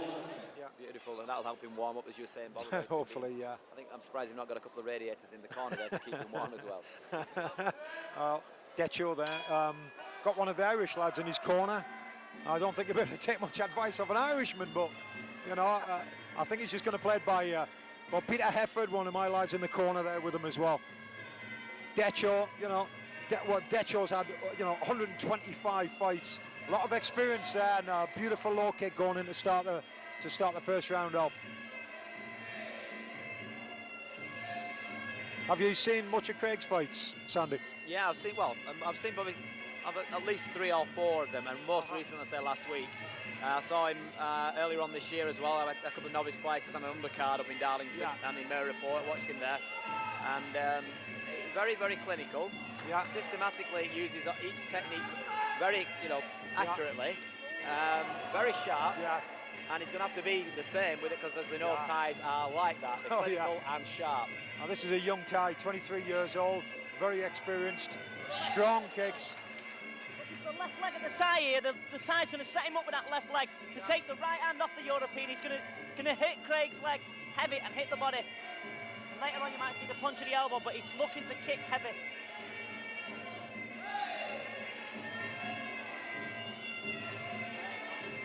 Decho seemed to be spending a lot of time with those round kicks, working them low, working them middle level. And this is characteristics of typical Thai fighting, you know. Take your time, pace yourself. And it's good to see Craig doing the same thing. He's thinking about what he's doing. He's not just getting stuck in. Nice. Decho, lovely combination. Yeah, combination, the kick and the punch together there. Shows his agility. Oh.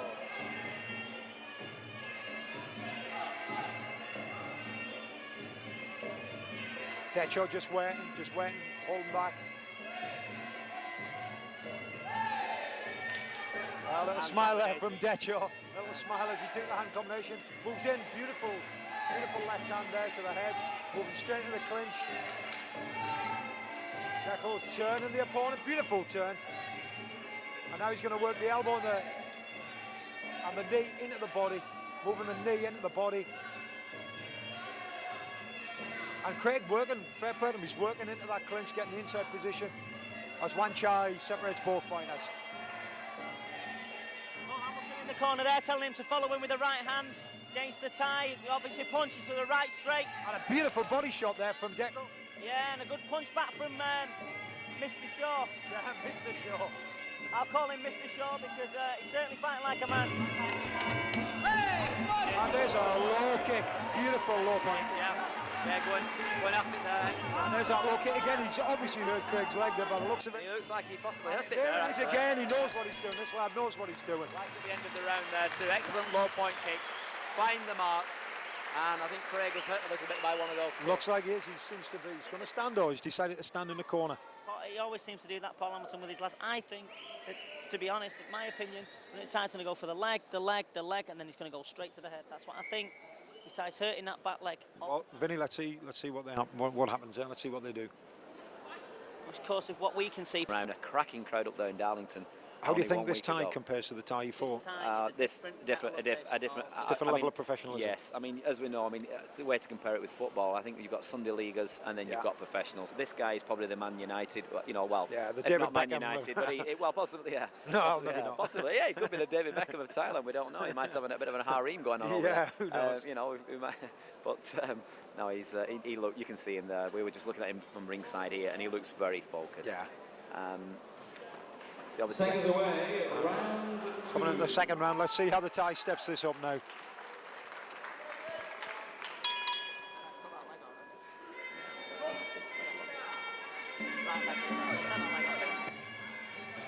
Craig trying to keep that rear leg out of the way now.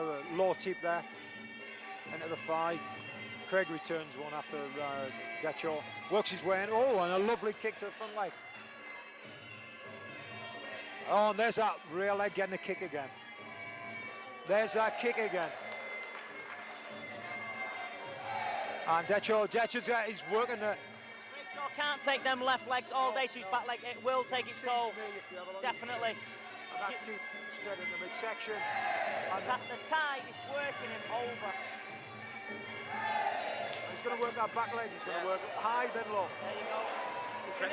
Yeah, I've seen triple kicks there Yeah. for the tie, low, middle again. Very good. Very fast. That's what they're famous for, though. Yeah. I mean, they'll work the tie pads in Thailand, as you know. They just bang those pads, Sure. hammer them, and this is where all and the again, practice comes into fruition in the Yeah. ring. Oh, and he's taken Yeah, by Mr. Shaw. Beautiful technique. Let's not write him off yet. I was saying a few things. Sorry about that, Craig. Beautiful technique. Yeah. There you go, Craig. You've got some supporters ringside, believe you me. He's gone for that leg again, and he's worked his hands into the straight.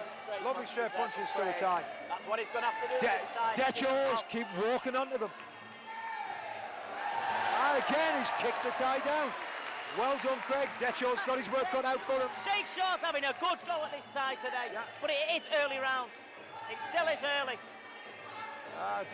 Trying to get the elbows in there, then moving into the clinch. Decho slipping the bin, the curved knee up into target.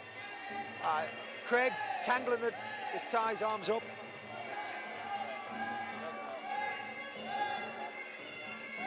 Decho not having much success there. He's getting the odd knee in there, but Craig's matching knee for knee there. And again, a beautiful knee, curved knee there. And again, Craig's trying to go for that leg, taking the tie down. Craig certainly knows what he's doing. The cornerman doing really well.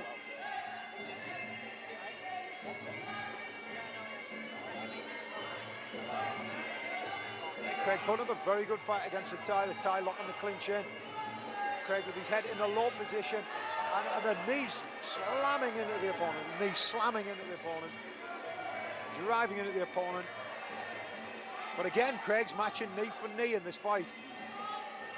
In the lock on at the tie, if you can see the tie gets a better lock on than Craig. He seems to get his hands round better, and that's why he'll probably dominate the clinch better. But the thing is, Vinny, the ties are doing like clinch work 2 hours a day, 6 days a week.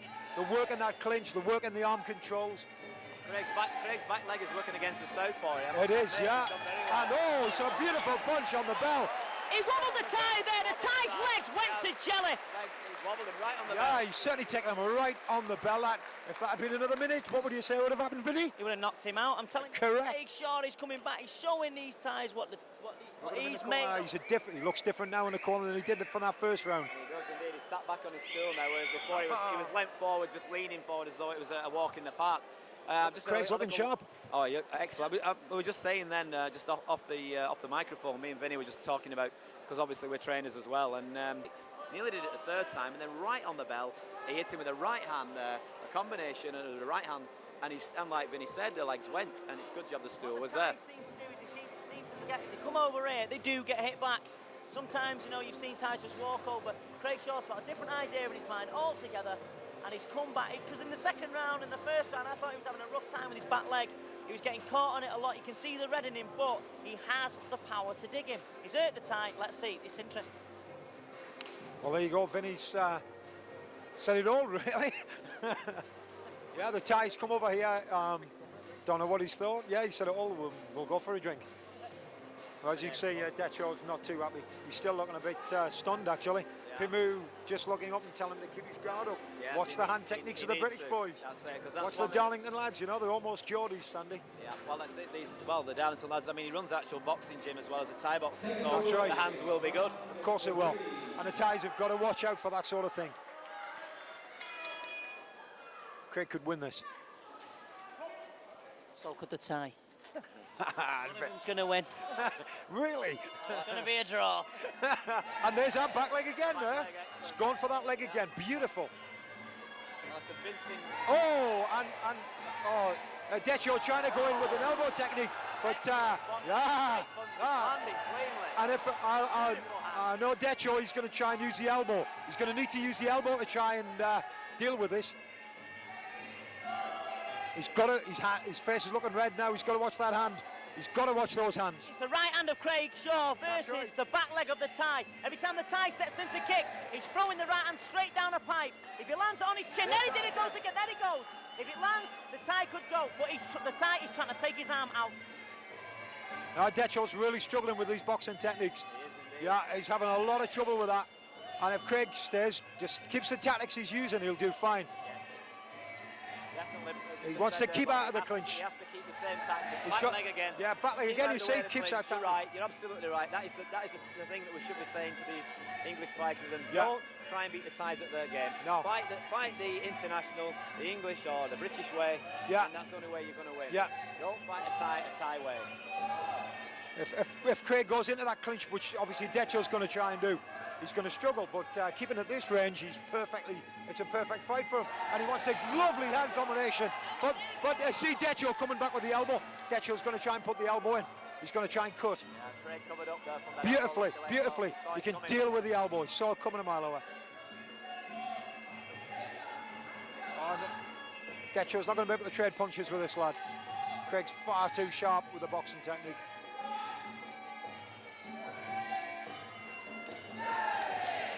Oh, again, it's that back leg. The Darlington lads, I don't know what they're made of, but I tell you what, we'll have a pint of it. The Geordies, I'm telling you. Oh, Craig's looking really sharp. He's totally focused from my view here. The lad is totally focused there. He knows what he's doing. I know. Oh. And Decho doesn't stand a chance at this range. He needs to hang on to the clinch. He needs to get that lock in. He's locking him in and turning with the knee. And that's the only thing he's going to be able to do. Decho missed with that elbow there. The elbow was far too low. Craig avoided it quite easily. Yeah, Craig's got to watch the elbow. If the Thai hits you with an elbow, cuts you, end of story. And this, Vinny, to be perfectly honest, is the only way the Thai's going to do anything. Yeah, Paul's telling him what to do before the technique comes. Paul's watching the Thai, seeing what the Thai's going to do, because Paul knows the body language of a Thai. He's telling him the body kicks coming, he's telling him about all the different things. You just missed that, Vinny. Just caught Craig's leg. Decho just caught Craig's leg. You went a little bit for the great performance this fight. Round. Yeah, another good round. Personally, I've got him 2 rounds up. The Thai's raising his hands, but he didn't win that round. No, he didn't win that round, certainly not. I would put the first round at the Thai, second round definitely to Craig. I mean, and the third round. And the third round, sorry, yeah. Yeah, the Thai isn't really, and he's not. He needs to instigate that. Vinny was mentioning, the Thai needs to work the southpaw. Obviously, the southpaw stance of low kicking, and he's not using it. Seconds away now. For the 4th round, this is where it's really going to hot up. I think this is where Craig can do some business now. Decho's not looking too happy. And there we go. the fourth round. Possibly the Thai has underestimated his British opponent here. And we're going to see Craig, if he keeps the same formula up, and I'm sure he will, okay, as long as he keeps, keeps tight and watches out for those elbows, because that's what I think the Thai will try to do. Yeah. Decho's definitely going to try and work the elbow in from the clinch, and he's thrown him again. Decho, smile on his face. He did a somersault backwards there from that low kick. He did a 360. Beautiful. Good strong kicks, but he needs to double them up if he wants to do anything with those kicks. That's what Vinny said. When the Thai did that earlier on, we noticed him doing 2s and 3s and he was landing. Exactly. But when he does single shots, they don't always land. That's right. Shaw's not impressed by his power. He needs to double up on his shot. But we'll talk about what the Thai needs to do. Let's talk about what Craig needs to do. Craig needs to just punch him straight on the jaw and let his shots go. If he does that, he'll stop the fight. If you look under Decho's right eye, there's a little wheel coming up there. Can you see it? Yes, that's one of those onslaught of punches. That's right. Rounds, because they did land. They definitely landed. You can see the damage he's done to his cheekbones. Craig, look at him. He's totally focused from my angle here. Absolutely fantastic. Very focused fighter. He knows what he's going to do. He's going for that low kick again. Decho's wasting his time if he's going to think he's going to win with single kicks. He's got to use it. I thought he was going to use a double end, but he's not going to. Obviously, that's not the advice he's getting from his corner. The Thai's moving backwards with his feet very, very flat. He's trying to kick heavy. Normally, if he went up on his toes and started doubling up his kicks, so his feet are flat and heavy. He's trying to hurt Craig's right arm and take it out. It's too late. Really, it's too late now. He's just trying to take his arm and then to go for the head. But that right hand of Craig Shaw's dangerous punch. And Craig's just got a beautiful right roundhouse kick straight under the ribs there. Right, and that was a nice kick as well. You can see that Craig's got a few marks on his body. But oh, trading punches is no good for the Thai. He's walking straight on that again. He's going for that low kick. There and again and again and again. And that looks like the tactics, of course it is. Definitely paying off for him. The hands on the low point, the back leg low point, so the Thai is inside front leg there. And it is just basically upsetting the Thai's rhythm, upsetting the Thai's balance, and basically it's just throwing the Thai completely out. Decho's looking tired. Decho's looking tired. Good backhand from Craig there. Yeah. The back leg again, just working systematically. Decho's really got to do some work here, the guy. His game plan is absolutely fantastic. What he's doing at the moment is beautiful. Absolutely fantastic what he's doing. Somebody of Decho's calibre as well, you know. He's absolutely brilliant. Looks worried. To be honest, the Thai looks going to go back. He's trying to load up on that leg. He looks worried and he looks tired. Oh. None of those kicks are scoring from the Thai, and that round most definitely would have gone to the blue corner. Yeah. Let me say something. Any 65-kilo fighters out there should worry about this man in the blue corner, because I'm telling you something, he is good. Really is good. If anyone's a 65-kilo fighter, Craig Shaw's out there, and I'm telling you. Well, he can fight. I think you know it's Vinny, but he fights from 62, believe it or not. What a big fighter for his weight. Yeah. I mean, he's massive. That. I mean, look. I mean, he probably has made 64, 65 today. But obviously he's put a few pounds on since last week's fight. He weighed in at 63 last week. Put a couple of kilos on in the week perhaps, so it shows he can go from 62 up to 65. I mean, he's a big fighter and he's a powerful fighter for that weight. Like that's called conditioning, as we all know. You have to be in condition for this. But I'm telling you something, what an exciting guy he is, and I'm telling you something now. The more shows he put on against Thais, I'm sure Craig's going to be up for it. Oh, Craig will definitely be up for it, and he's putting on a hell of a fight here. As far as I'm concerned, I mean, if I was judging this now, I'd give it to the blue corner. Yeah. Decho's not doing enough. He's just not doing enough now. Definitely 3 rounds to 1 in total. Definitely 3 rounds to 1. The 5th and final round, the Thai's got to do something. Yeah, the Thai will come for it now. He's been trying to hurt Craig with one shot. Craig's just been hurting him with this. He's been letting his combinations go, kicking the inside leg. The Thai's going to. I don't know what the Thai's going to do now. He's going to have to pick up the pace, because that roundhouse kick to the Craig's arm is not taking his arm out. He's made of tough stuff. I think it's all too late for the Thai, to be honest, Vinny. I think you've been a bit of an optimist, because I think Craig's got this in the bag. Yeah. The Thai's got it all to do now. He really has got it all to do. And I don't think he can. I don't think he's got the capability, to be perfectly honest. No, unless he's, like you said, single shots aren't going to do the job in this last round. The only way he's going to catch, if Craig drops his focus, and I don't think he will. I've just seen his foot as well. Sorry to interrupt there, Sandy. His foot's come up. He's caught that elbow a couple of times. He shouldn't let the corner see that. Paul's missed that. But that leg has taken some kicking. That has been his best weapon, so take that away from him now. He's going to have some problems in his his left leg's gone. His foot's in a hell of a state. Always watch the corner, always watch the corner. Now you see he's got a hole in the clinch. He's not strong enough. He's not strong enough to hold Craig now. He's too tired. His eyes are starting to come up. That right eye's coming up again. And there's that leg again. You see that kick is not going to work because that foot is damaged. I can see it from here. That foot is wrecked. Decho's lost this fight. Something special, an elbow or a big punch, and he's out of the game. He needs to use his elbows. That's Decho's known for his elbows. He's not using them. And I mean, I'm looking at Pamu's face. Pamu knows it's all over for Decho. I've seen that look on Pamu's face before. I mean, Peter's shouting, so good, elbow, elbow. And then nothing's happening because I have few words to say about this. I can't see how the Thai can do anything. He's walking onto those punches from Craig. It's not often I'm lost for words, but we're mesmerised by his performance by the young man from Darlington. Absolutely fantastic. He's in the mould. This lad could be in the mould of Ramon Decker, Ivan Hippolyte, Ronnie Green, Allison, Sandy Holt, Vinny. Never heard of it. Oh, heard of it. He was rough. Never heard of him. And there he goes again. Fantastic. Do you see that, son? Through the middle every time. The Thai is two stand-up fights. Craig's suspect. He's going straight down the middle. There's absolutely no problem with getting down the middle of that guy's guard. Decho's got no guard worth speaking of when it comes to boxing. And he's leaning back on his tips. He's keeping his distance. He's scared. He's worried. He's holding back. He hasn't got anything. That foot's in pain. Oh, Bob, his foot's gone. You predicted it right. You've seen the corner. Brilliant eyes by you there. His foot's gone. He's trying to load up on them kicks. It's Shaw's fight, surely. And he's not using the elbows, you said, Bob, because that's the only way this Thai could win this. Absolutely. That's all he's got left. What has his corner? Yeah, what's his corner been saying to? I don't know, but he's been giving him the wrong information. I would think, yes, definitely.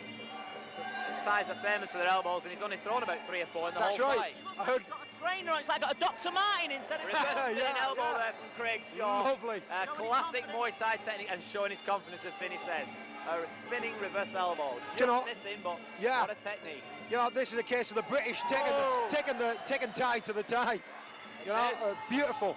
A jump down with elbow there. I mean, this is a standard Muay Thai should be fought at in this country. And we've got people say we don't have any British fighters who fight at the start. The standard. Look at this. Take a look at this. So they can all look at this and say, well, I was wrong. But I don't think they're going to be brave enough to say that. Decho's putting up some sort of a fight, but it's not enough. Anyone that's bought this video and is looking at Craig Shaw now, this is what's called belief. It's about believing that, the Thais are good, this and that, but he's going in there and he's going in there. Decho just came, sorry to interrupt there, Vinny, but Decho just came in with a left elbow, but it's too late. It's too late. I don't know how much we've got left in this round, but it's over. Who have you put your bets on, Vinny? Craig Shaw, mate. Yeah, Craig Shaw. Craig Shaw from here as well. All 4 rounds. Absolutely. Craig Shaw, just a point there, he's considering he's just done 5 rounds with a Thai. He doesn't look like he's been in 5 rounds with a Thai. He could do another 5, couldn't he? When you consider that this lad's had 125 fights, Decho, 125 fights. You would have said it was the other way around. This is his 44th fight. 44th fight. Come on, this lad's. I would put ice on the Thai's. Incidentally, sorry about that. I would put ice on the Thai's foot now. That's what they're doing. They need to put a lot of ice on that foot now before it causes him. That should have been done in the 3rd round. Definitely. I'm surprised nobody noticed it. We saw it from here. But I mean, this applause should be for Paul Hamilton as well. Paul's giving him obviously a good cornerman, good trainer, good instructor, and he's giving him all the right advice. And see, I think we all know whose hand's going to come up now. Paul's a nice guy as well as a good instructor. Total belief in himself and his lads. No. This is never a split decision. I don't know where that came from. The blue corner, nowhere it was a split decision. Well, I don't know what they're going on about these split decisions. Are they scared of judging? One Chai just looked down at me and nodded, believing it was a right decision. When somebody of One Chai's status says it's the right decision, then that's good. I think one of these judges tonight who keeps giving, I mean, it must be one judge who's getting it all wrong tonight. I don't know who's judging. Well, actually, there's one judge I don't recognise. There's somebody who's making all the wrong decisions. But that was a unanimous win. Unanimous win, four rounds to Craig. Fantastic. But look, 3 rounds to 2. at a push, yeah. because he only wobbled him in the end of the second round, but at a push, which I wouldn't say that, but at a push, 3 rounds to 2. But fantastic performance by Crayshaw. I hope he set the trend now for the Europeans to beat the Thais, because these Thais are good. They're not rubbish. These Thais are good fighters. Exactly what I've just said. Just what I've just said to Sandy. You know, we're bringing Thai boxing to the Thais. We're showing them we can do it now.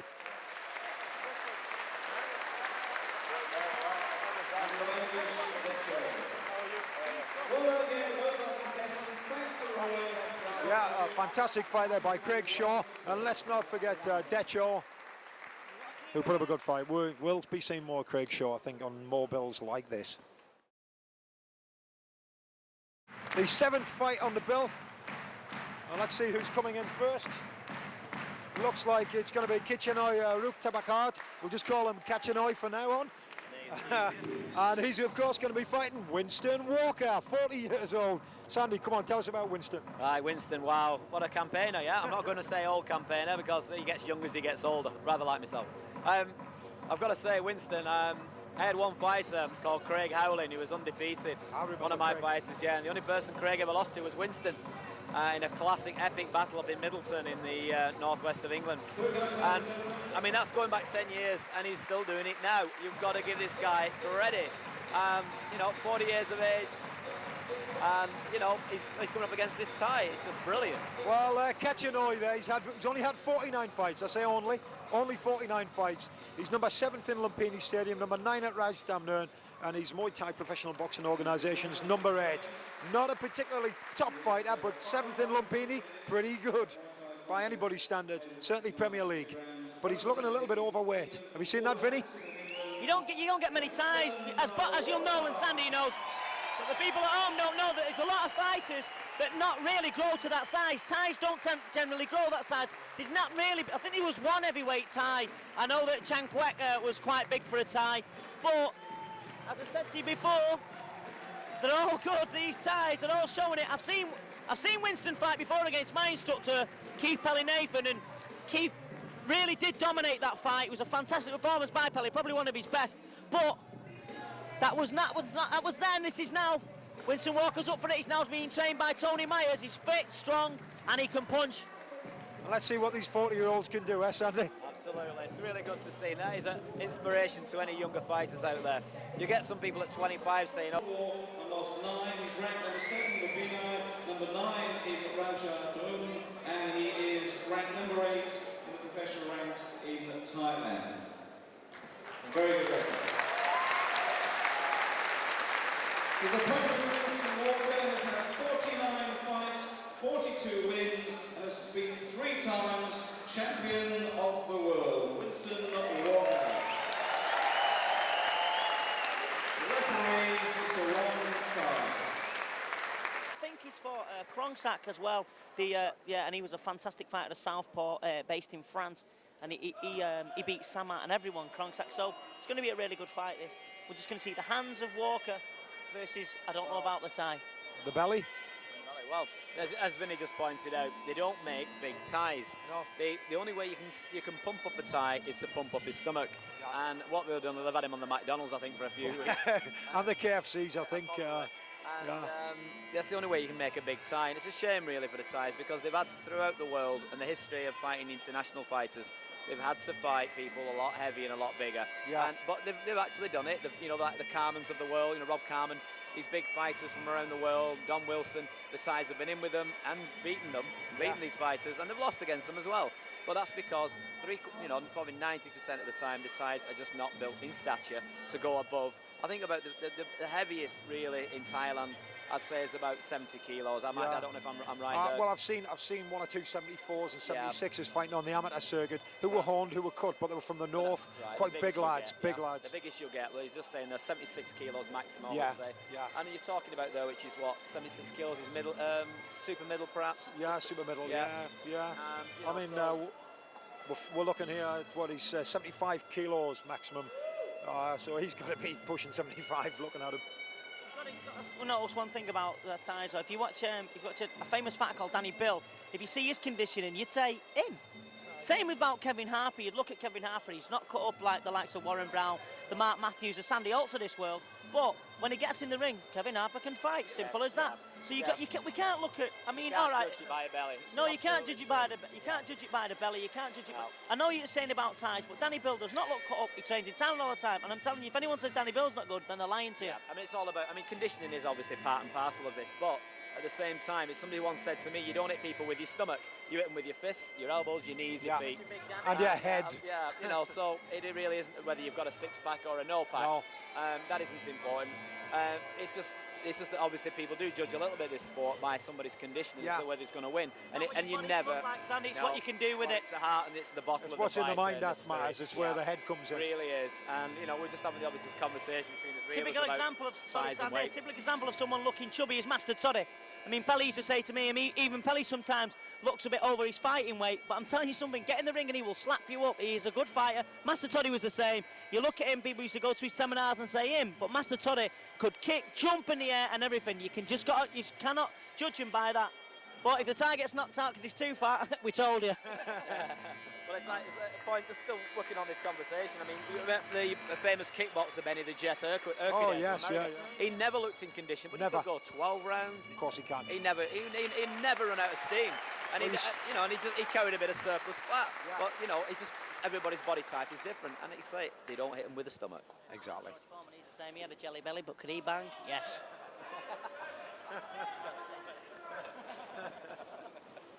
Again, Wan Chai refereeing this particular fight. So back to some serious business then here. We've got Winston Walker in the blue corner. And we've got the tie in the red corner. And if we can keep the formula from the last fight, it should be another good one. Should be Which Winston Walker turns up, the Winston Walker that hides on the ropes and hides behind his hands and doesn't bother, or the Winston Walker that can fight. We'll see today. this first round. Again, the ties guard quite open. Let's see what the British fighter can do here. Again, nice measured pace from both fighters. Body shot, but not enough contact. There was no shin there. I think it was just a foot. Not bothering Winston at all. Shin block there from a, nice block.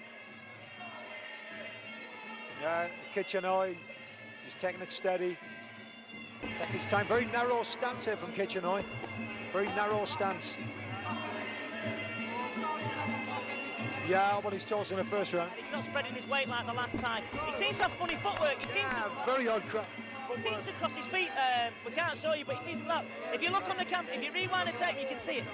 If you do that and you get hit with a shot, you'll get an 8. You'll go straight down. Lennox Lewis used to do that early in his career. Yeah. Very light footed and very agile. Footwork is a real famous trait of Thai boxing. And Thai does it a bit unsteady on his feet, which is unusual. And there he goes down on the canvas. Well, and that was a good. Obviously, Winston's going to have to take advantage of that, and he's going to have to get on. Winston needs to get on his front foot and keep the tie on his back foot. Kitchenoi not doing very well here at all. Winston just waiting. And there's that right hand. The tie seems to me the hip's not forward. The hips are not forward with the tie. Yeah, he won't be able to kick. Exactly, he won't be able to kick. He won't even be able to get anything in the shot in his backhand because he can't get the leverage. If you watch the tie there, I don't know whether this tie is as good as the other. I really don't know what he's doing. I've not seen. Less than half the fights. Yeah, but footwork is the basis of everything. Absolutely. I mean, to me, he's very clumsy. He's very off balance. His guards all over the place. It looks like he's trying to fight with his belly, Vinny. Yeah, well there you go. He's trying to get what's it? A submission. Or, you know what I mean? It's just he might run in there and hit him. He might hit him with his jelly, but Winston's looking confident because he's obviously seen all this before. Oh. Winston just acknowledging that, nodding to his opponent. Yeah. Just a good time kick there from the tie. That was all. Just caught him off balance. No damage, no knockdown. Just a good takedown, low point kick. Yeah, this tie's footwork amazing. He's cross-footed. Just trading kicks at the moment. Nothing much happening up at the top half. And there's a jab. Winston obviously is famous for his slow starts, but he has started quite, even though it's been methodical, he has been scoring, and I will give him that first round. Yeah, he's been pushing the tie back pushing the tie back without really doing anything. He's not been like throwing any shots on the tie. Kitchener asking for water to be poured onto his head. You never know with these ties and stuff, and he seemed to take instruction from the side. He's coming in. Yeah, second round. Let's see what happens now. He's going to get hurt. He'll get hit heavy now. The tie will get hit heavy. Step it up, Winston. Come on. He's blocking again with that leg. They've spotted it. Yeah, look at it. Now that leg's in a hell of a state now. I just noticed Winston there glanced down at that. He's obviously spotted that. And Winston not fazed by that at all. No, Jumping elbows from that distance aren't going to work. The tie's starting to speed it up now, but very, very sloppy, Sandy. Yes. Yeah, I think we mentioned about as we always say, you box with your feet, you kick with your feet, you knee with your feet, you elbow with your feet. And then when I say that, what I mean is it all comes from the base of your feet. If your feet are off balance, the rest of your techniques are off balance. You know yourself as a teacher, you know, when you train anybody, you start from the feet up. Yes. Always. Teach them never to cross the feet. Now, it's it's like, it's basic. Any base of martial arts, Thai boxing is a martial art. Karate. Oh, he got a nice punch against Winston. From both fighters, Yes, Winston both coming fighters, straight back off that onsole. Loading lefts and rights there. A good exchange, a good barrage of punches from And both there's a fighters. nice kick, but not hitting the target. Yeah. Yeah, we see a little lull, and then there's a very sporadic sort of little burst of tempo, and it goes back down to this sedate movement, and then all of a sudden it's like two tigers awakening. Yeah. Nice and measured, they're working each other out, trying to suss each other out. Winston again using that right kick. It's gone a bit high, a little bit high on the arm. And there's a nice hard kick there, low on the thigh.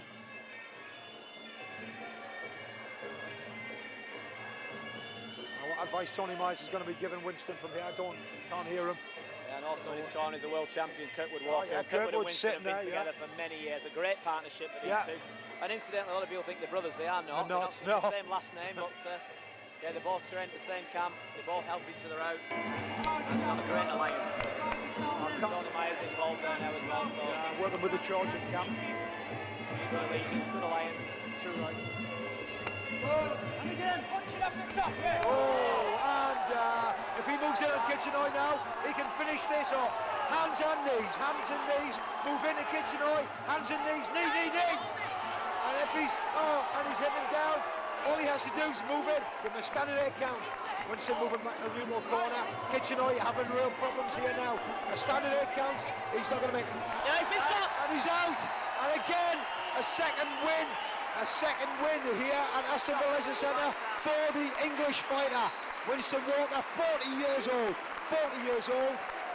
Fantastic fighter. Kitchener well out of his depth. Well, I think Kitchener, I think Kitchen was the right name, because I think he must have spent too much time in there to make this weight. And I'm not going to take anything on Winston. Winston did the do. And that is respect to the 40-year-olds. Wonderful. And there's Kirkwood taking the bow there. Yeah. Winston threw everything, and that's what made the kitchen sink. Because I'm telling you what, that right hand was awesome. I said about the right hand of Winston. He's always had good punches, and he proved it there, bang. Do you know the other good thing? It's a Thai referee counting these people out. We've got Thai judges here judging the fight. It's not biased. It's a good international fight. A lot of experience. Here he comes, Tapatek or Wanchalan, 22 years old, 180 fights, of which he's won 140 of them.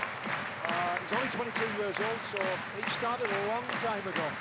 Let's see if this Thai can actually do the business. Well, yeah, at the moment it's 2-0 to the British fighters. Yeah. The lads from England are doing well. Let's see if the Thai can get one back, because I know that the Thais, if they go back and they've lost 3-0, they'll face some, well, let's put it this way, they'll be on Thai rice rations for a long time. especially when you consider this man is #1 in Thailand. This man here that we see today is #1. So if Peter can beat him, Peter can do anything. Basically, he looks very, very young, very, very young. He looks like 22, he looks younger than me, and I'm 21. For the 15th time. And there you hear it, a big welcome for Peter Crook. A local lad, comes from Wombourne in the West Midlands. And the people are actually standing up as he comes in. He's got a lot of supporters here. He's brought a lot of people with him.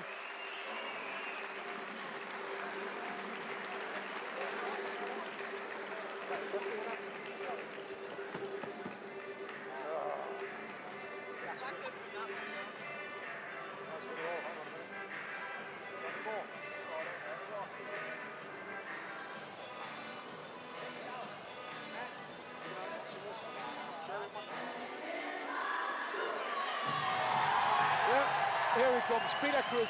People are standing up for him. The crowd are going completely wild. Yeah, they really want this lad to win the fight today here at the Aston Villa Leisure Centre. You can see the crowd going absolutely wild for him. Here comes Peter Crook and Tony Marshall behind him.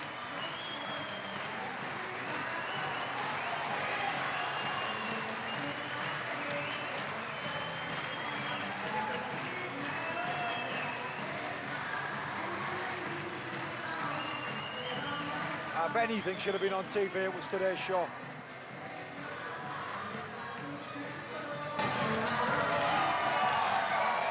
the audience giving a rapturous round of applause. Peter Crook. Who's 22. He's had 180 fights. He's won 140 of them, 60 by knockout, 38 losses and 2 draws. He's ranked number 2 number 2 Becky, and he is ranked number 2 in Thailand amongst professional Thai kickboxers. Information out Gareth Rogers just given he's incorrect.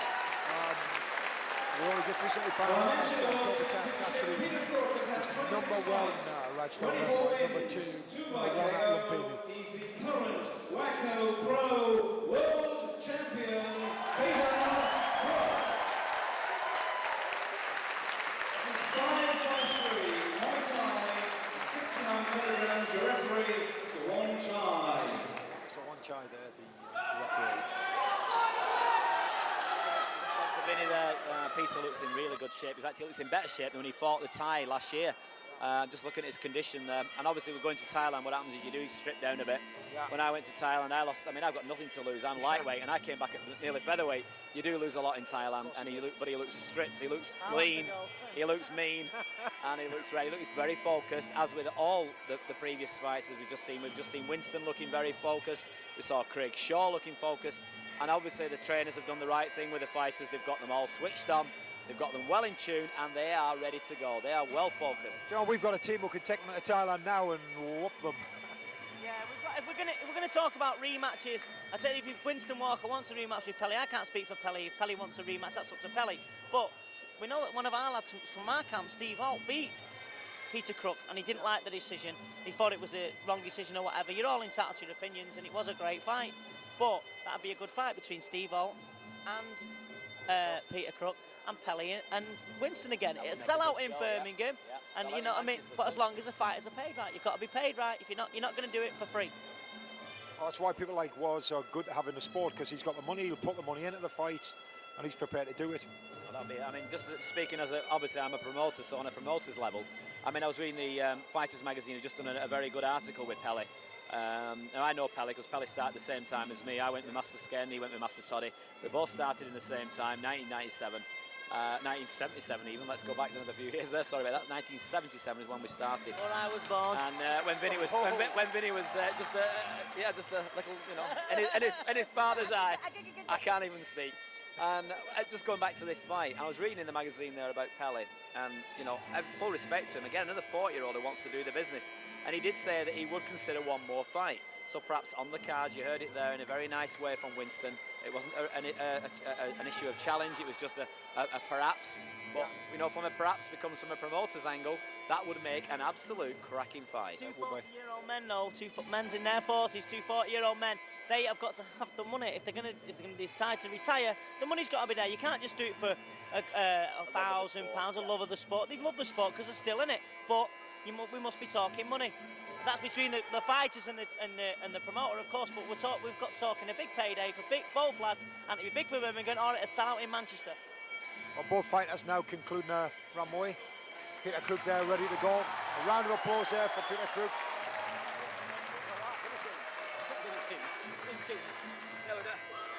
decided you know, Vinny would like to come in to join the ranks of the promotions, and it would have to be called Vin the King, because you know, son of Don King and all that stuff. But he's just short of this Andy haircut. That's all I can say. Oh, fat, light, and can't fight, but he can talk. I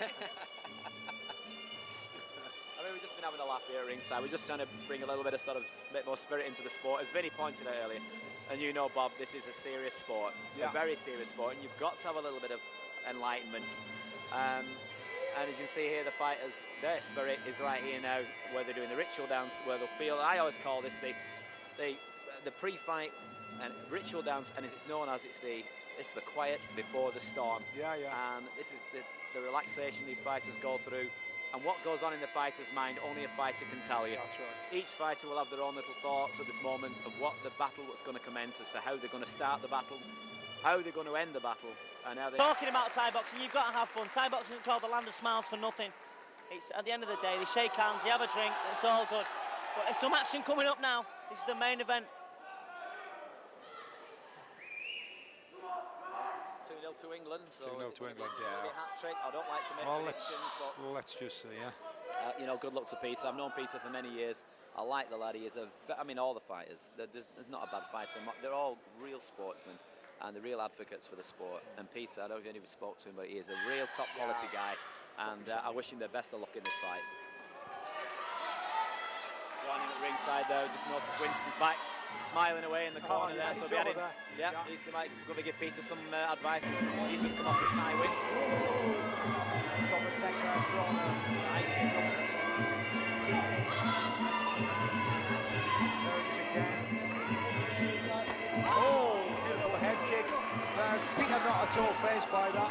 Taking any stride, it was well off target, well off target.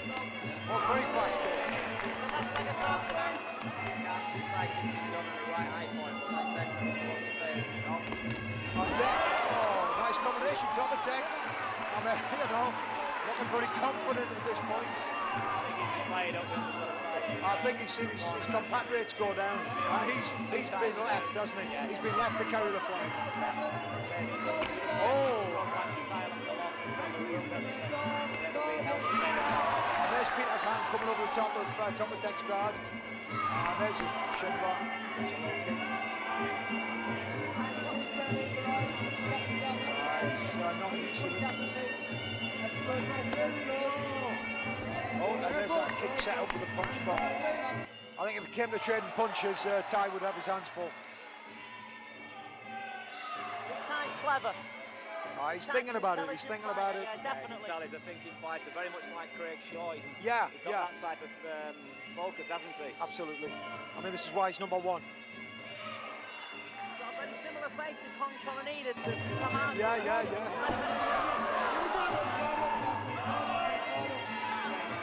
Came over here. He had about, I believe, about 400 fights. He is very experienced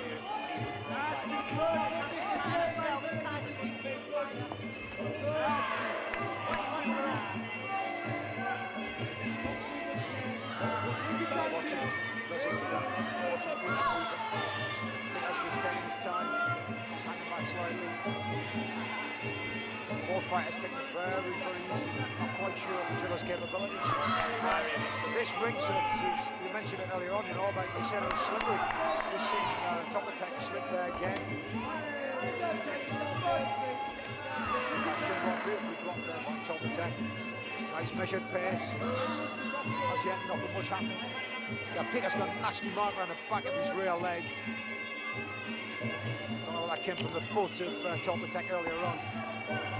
Looks like he's stung, but top attack's guard coming down terribly when he's throwing those front kicks. Yeah, leaves himself wide open. He's absolutely. Get down the middle, just as we saw with Craig Shaw did earlier on. You don't often see a Thai tap with push kick. You don't often see him attack with push kick, and that's unusual, really, for a Thai. It tends to use a defence thing, but early days.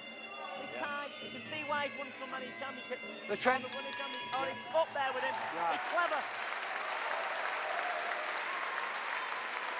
A bit of reddening on Peter's body there from those Tip Khan, the side kicks that he got him with, the two side kicks at the start of that fight.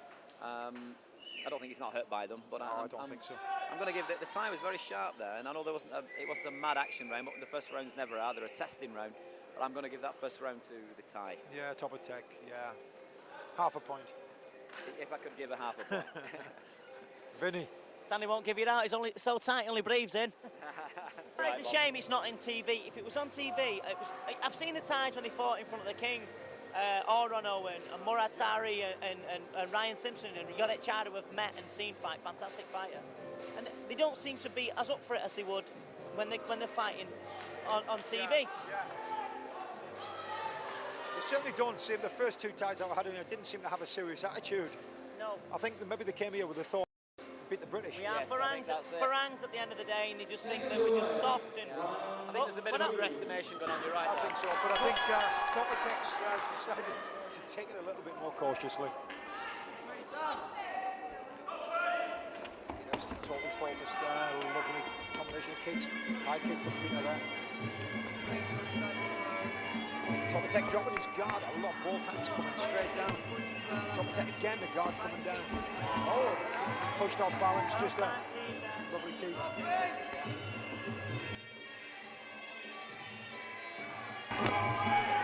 Body shot there, nice body shot. It looks like it's come across the body of Peter Crook.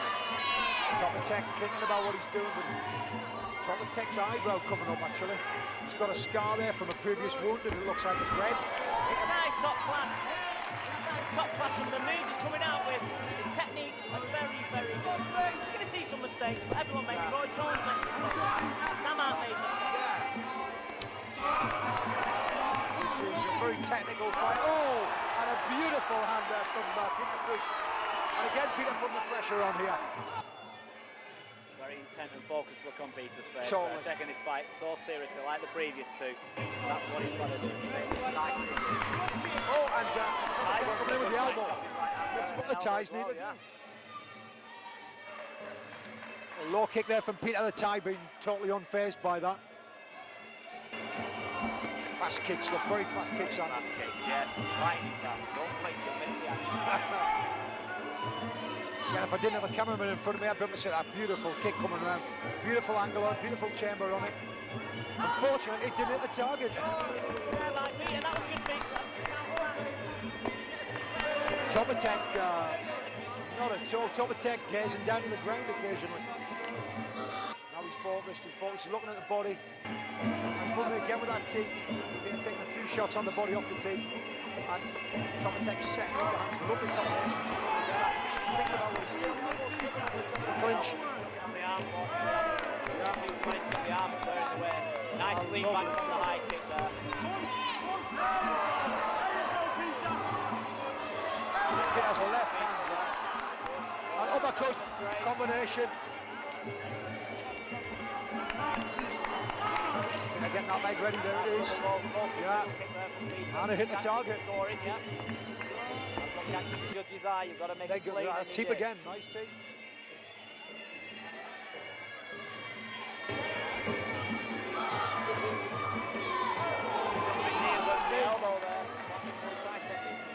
Beautiful technique being shown. No. Oh, and a beautiful kick from Topatek. And Peter, not bothered about that at all. Peter coming in with the hand techniques now. And Topatek moving in with an elbow. A beautiful end to a second round. A brilliant high point kick. You can see the thing is with Peter Crook, his left hand turns very, very, very, very loose. And if you, I couldn't think of a word then. Yes, exactly. And his palm is facing the floor. You can't do that. The tie will play with you. Look at you. The tie, when he's looking at the floor, he's looking at where your hands are. Man, he's good. There we come into the third round now. Peter Crook ready to go. Topatek ready to go. Both fighters ready and willing.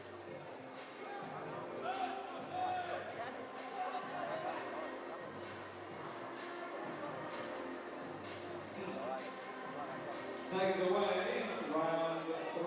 And here we come into the third round. Both fighters want to touch gloves. And let's see some real top tie action here today at the Aston Villa Leisure Centre. Again, that kick from Peter again. Both fighters moving in. Beautiful combination of kicks.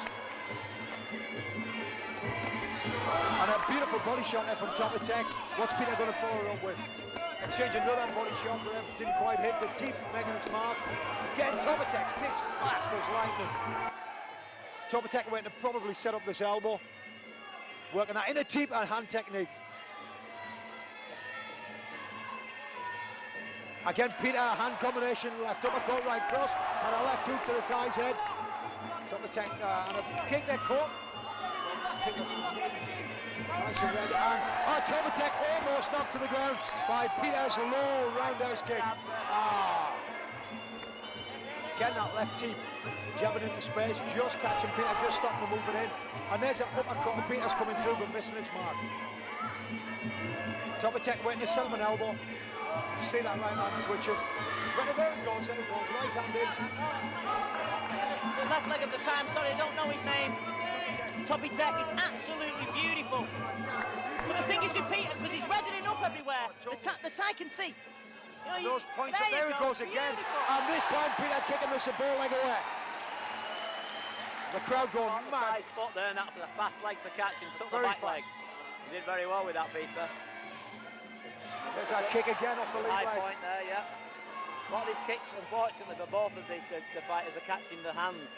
I don't know if that's a good sign or a bad sign, but... oh, beautiful side kick. Side kick, I mean, I love seeing the side kick. It's one it's never used, it's never used. It's not used enough, and it's the only 3 kicks, the basic kicks of Muay Thai. Surprisingly, people don't use that side kick, and it works. Side kick is an excellent technique. You see evidence of that. Elbow goes in the chest. Never moved in the clinch. Peter said he did not want to do the clinch. Side kick again from the Thai. What you're seeing with this Thai is you're not seeing a Thai trying to kick heavy and just be outworking. He's using his brain. That's right. Oh, there's the elbow gone in. The elbow's just gone in. He's just caught Peter's head. Top of Tech knows what he's done with those elbows. Fight with his elbow. Both fighters now trading elbows. This is definitely the world war now. This is a world-class, a beautiful roundhouse kick again. Yeah, fantastic. There's our low kick again. He takes Peter down to the ground. Top of Tech deserves his #1 ranking at the Lumpini. Peter, tremendous effort against the Thai. He's got his work on for him, but he's standing up against him. Still staying there in front of him. Top of Tech, look at him. Something calm, something relaxed. Yeah. He's going to work that elbow and he knows he's cut. On and focus. Peter's eye. And Trojan by nature. Peter Crook has taken some punishment. He's got cuts. If you bought the video, rewind it and watch that round again. The Thai just raised his hand. And look at... Then the Thai... He knows he's won that round. Clearly. And I think in my book, in your book, Sandy, the Thai definitely won that round. There's a beautiful cut there over the top. The whole day, yeah. That's all day and evening of fights. As a promoter, Sandy, would you have him on your bill? Oh, I'd love to if I could afford him. That was a cracking run. I feel sorry for Peter, but... You have to speak to Warren. Absolutely. Warren's had a good... He's got a good fight. Absolutely fantastic fight. Peter's eye seems to have been sorted out now. Tony Meyer's done a really good job on that cut. Stop bleeding, which is the main thing. It's a waiting game. The Thai starting out up this now. Peter's going to stand his ground up. So Peter's in really good shape for this fight. It's got to be one of the best fights in Peter's career. It's certainly one of the hardest fights he's had. Yeah, this is going to be his toughest test today. And he's not going to give up lightly either. No. And there's a beautiful low kick. Fantastic kick that, beautifully set up with the hands. And drops Peter. That's right, and there he goes, and tries it back. The Thai will give it you back, give it me, I'll give it you back. This is stuff. Yeah, this is Thai, he's brilliant. I'm privileged to watch him, I'm sure Bobby is fantastic. And look at that double switch kick there, look, and again. And he's working those kicks in beautifully, look at him, he's watching the centre of the body, He can take everything in from there. A bit slow on the kick there, trying with the knee. Taking it on the glove, but a few of these kicks have done. Some have found them hard and some have been taken on the arms. But either way, there's a good work rate here between these two. Both these guys are working very, very hard. And he's switching that kick again. And there's that side kick again. Sandy missed the target that time, and there's that fast right roundhouse kick. Beautiful curve on it, beautiful arc. He twists the hip right over. It is textbook stuff, this. And he's trying to take the tie out of the front again. He's got hold of Peter. He's moving in. I would have thought he would have taken the elbow there, but didn't quite make it through there. Fantastic. No one in this country would beat this Thai. Oh, a beautiful uppercut there. Said that Peter said, shut up, Vinny, whack, gives the Thai a dig. I think you can hear what you're thinking, Vinny. Oh, this Thai is so talented though. Peter's got that cut just on the top of his head now. Oh, good front knee there from Peter. Yeah, and an elbow there from Peter off the left hand. left hook from Peter. No power to it, but scoring points. He did a good body kick, good low Where's that kick. kick again? Losing his balance slightly as he threw the right hand. Ty drops his hands though. Oh, and a right hand from Peter again. But Topatek not first at all, still standing there, and he's gone again. Fantastic. This Ty's got a chin to match his talent. He just took some great shots there, and he's got a chin to match his talent. Brilliant fight. And Peter's face starting to open up again. A cut on the nose, a cut on the brow. And oh, if that kick had hit its target. Good job, Fortunately, it didn't. He missed those high points. Peter's good with that layback. He's good with that well layback, out of the isn't way. he? Got that up to a T. He's got Good that uppercut and straight. there's an elbow going in the body. Topatek, slice smile, deep to the body. Topatek coming in, covering his guard, moving into the corner, waiting to take him. What's happened there? What happened there? I missed that. Brilliant referee in there, because that's how would have kicked him straight in the face. That's how I was going to get him straight in the face, so I was going to get him in the knee. This is the most exciting fight I've been privileged to watch this year. It's been absolutely fantastic. Sandy Holt's dancing about, I can't breathe, Bob's sweating. It's all good. Action. And a difficult one to score, Bob. Well, yeah, I mean, that round there, I don't know what I would do there. I mean, the third round the Thai got, the fourth round, I don't know if I could really. even that one. I don't know if it's perhaps an even round or whether the Thai just edged it again. Well, I'm going to err on the side of caution and go with a draw on that even fourth that one. round. I said it could have been I because mean, it if I was was tit for tat, judging, it was wasn't very it? tit for tat. Good You know, stuff. well, Peter did something, the Thai did something. Peter did something, the Thai did You've something. got to remember, as you both know, that the unprotected part of the body scores more than with the fist.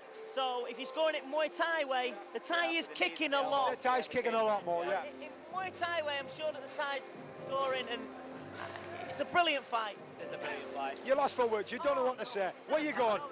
Well, we're losing Vinny now because he's that excited. This has been a brilliant fight. I mean, you know, me and Bob are sat here now, and we're just so excited to have the privilege to be able to commentate on this live, on the action from ringside, watching these two modern-day gladiators.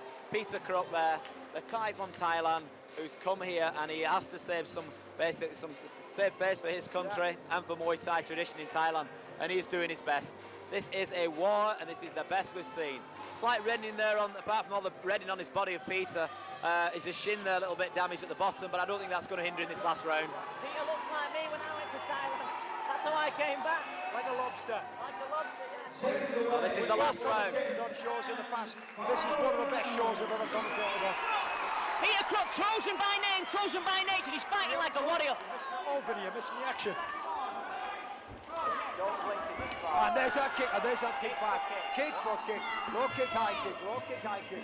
Feed the hands in. Beautiful kick. Low kick to the High knee points, joint. low points, mid-point That's kicks. just You're seeing the whole arsenal here of kicking repertoire from these fighters.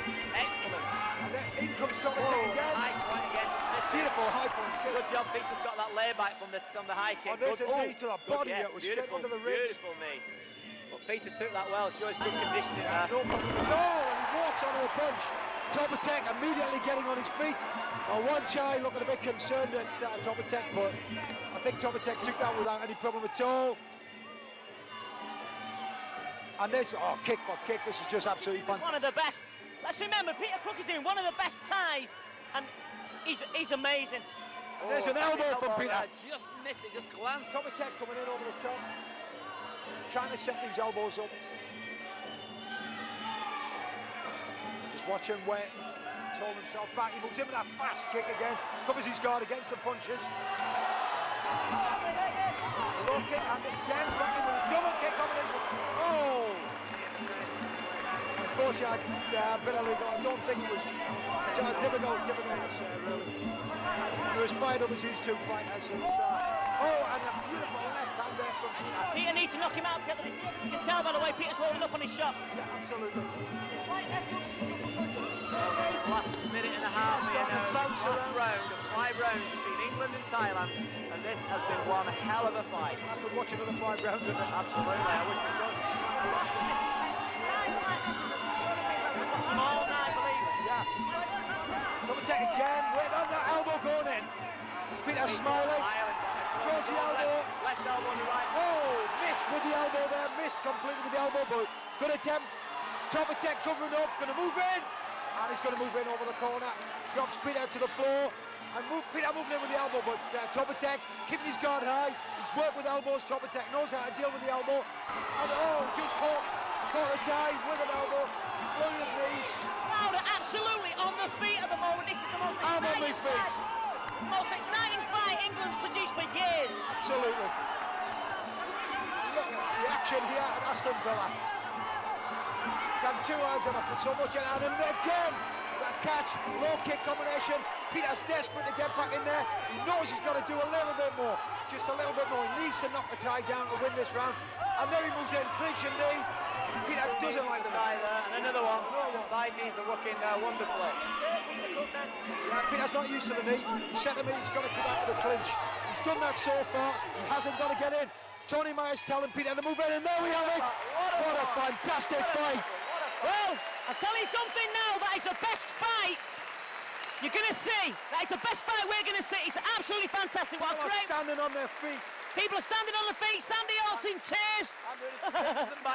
Everyone is absolutely amazed. That is a fantastic fight, and it's a shame it wasn't on TV. But if you've got the video, rewind it and watch that fight again, because we were there, and I'm telling you something, it was amazing. Fantastic. And if you're a producer, you should be producing stuff like this on the BBC. Wonderful fight. Trust me, this is a fantastic end to a fantastic evening of Thai boxing action at Aston Villa Leisure Centre here in the heart of West Midlands. Well, there's not more you can say about that. Just wait for the decision. One more time for both competitors.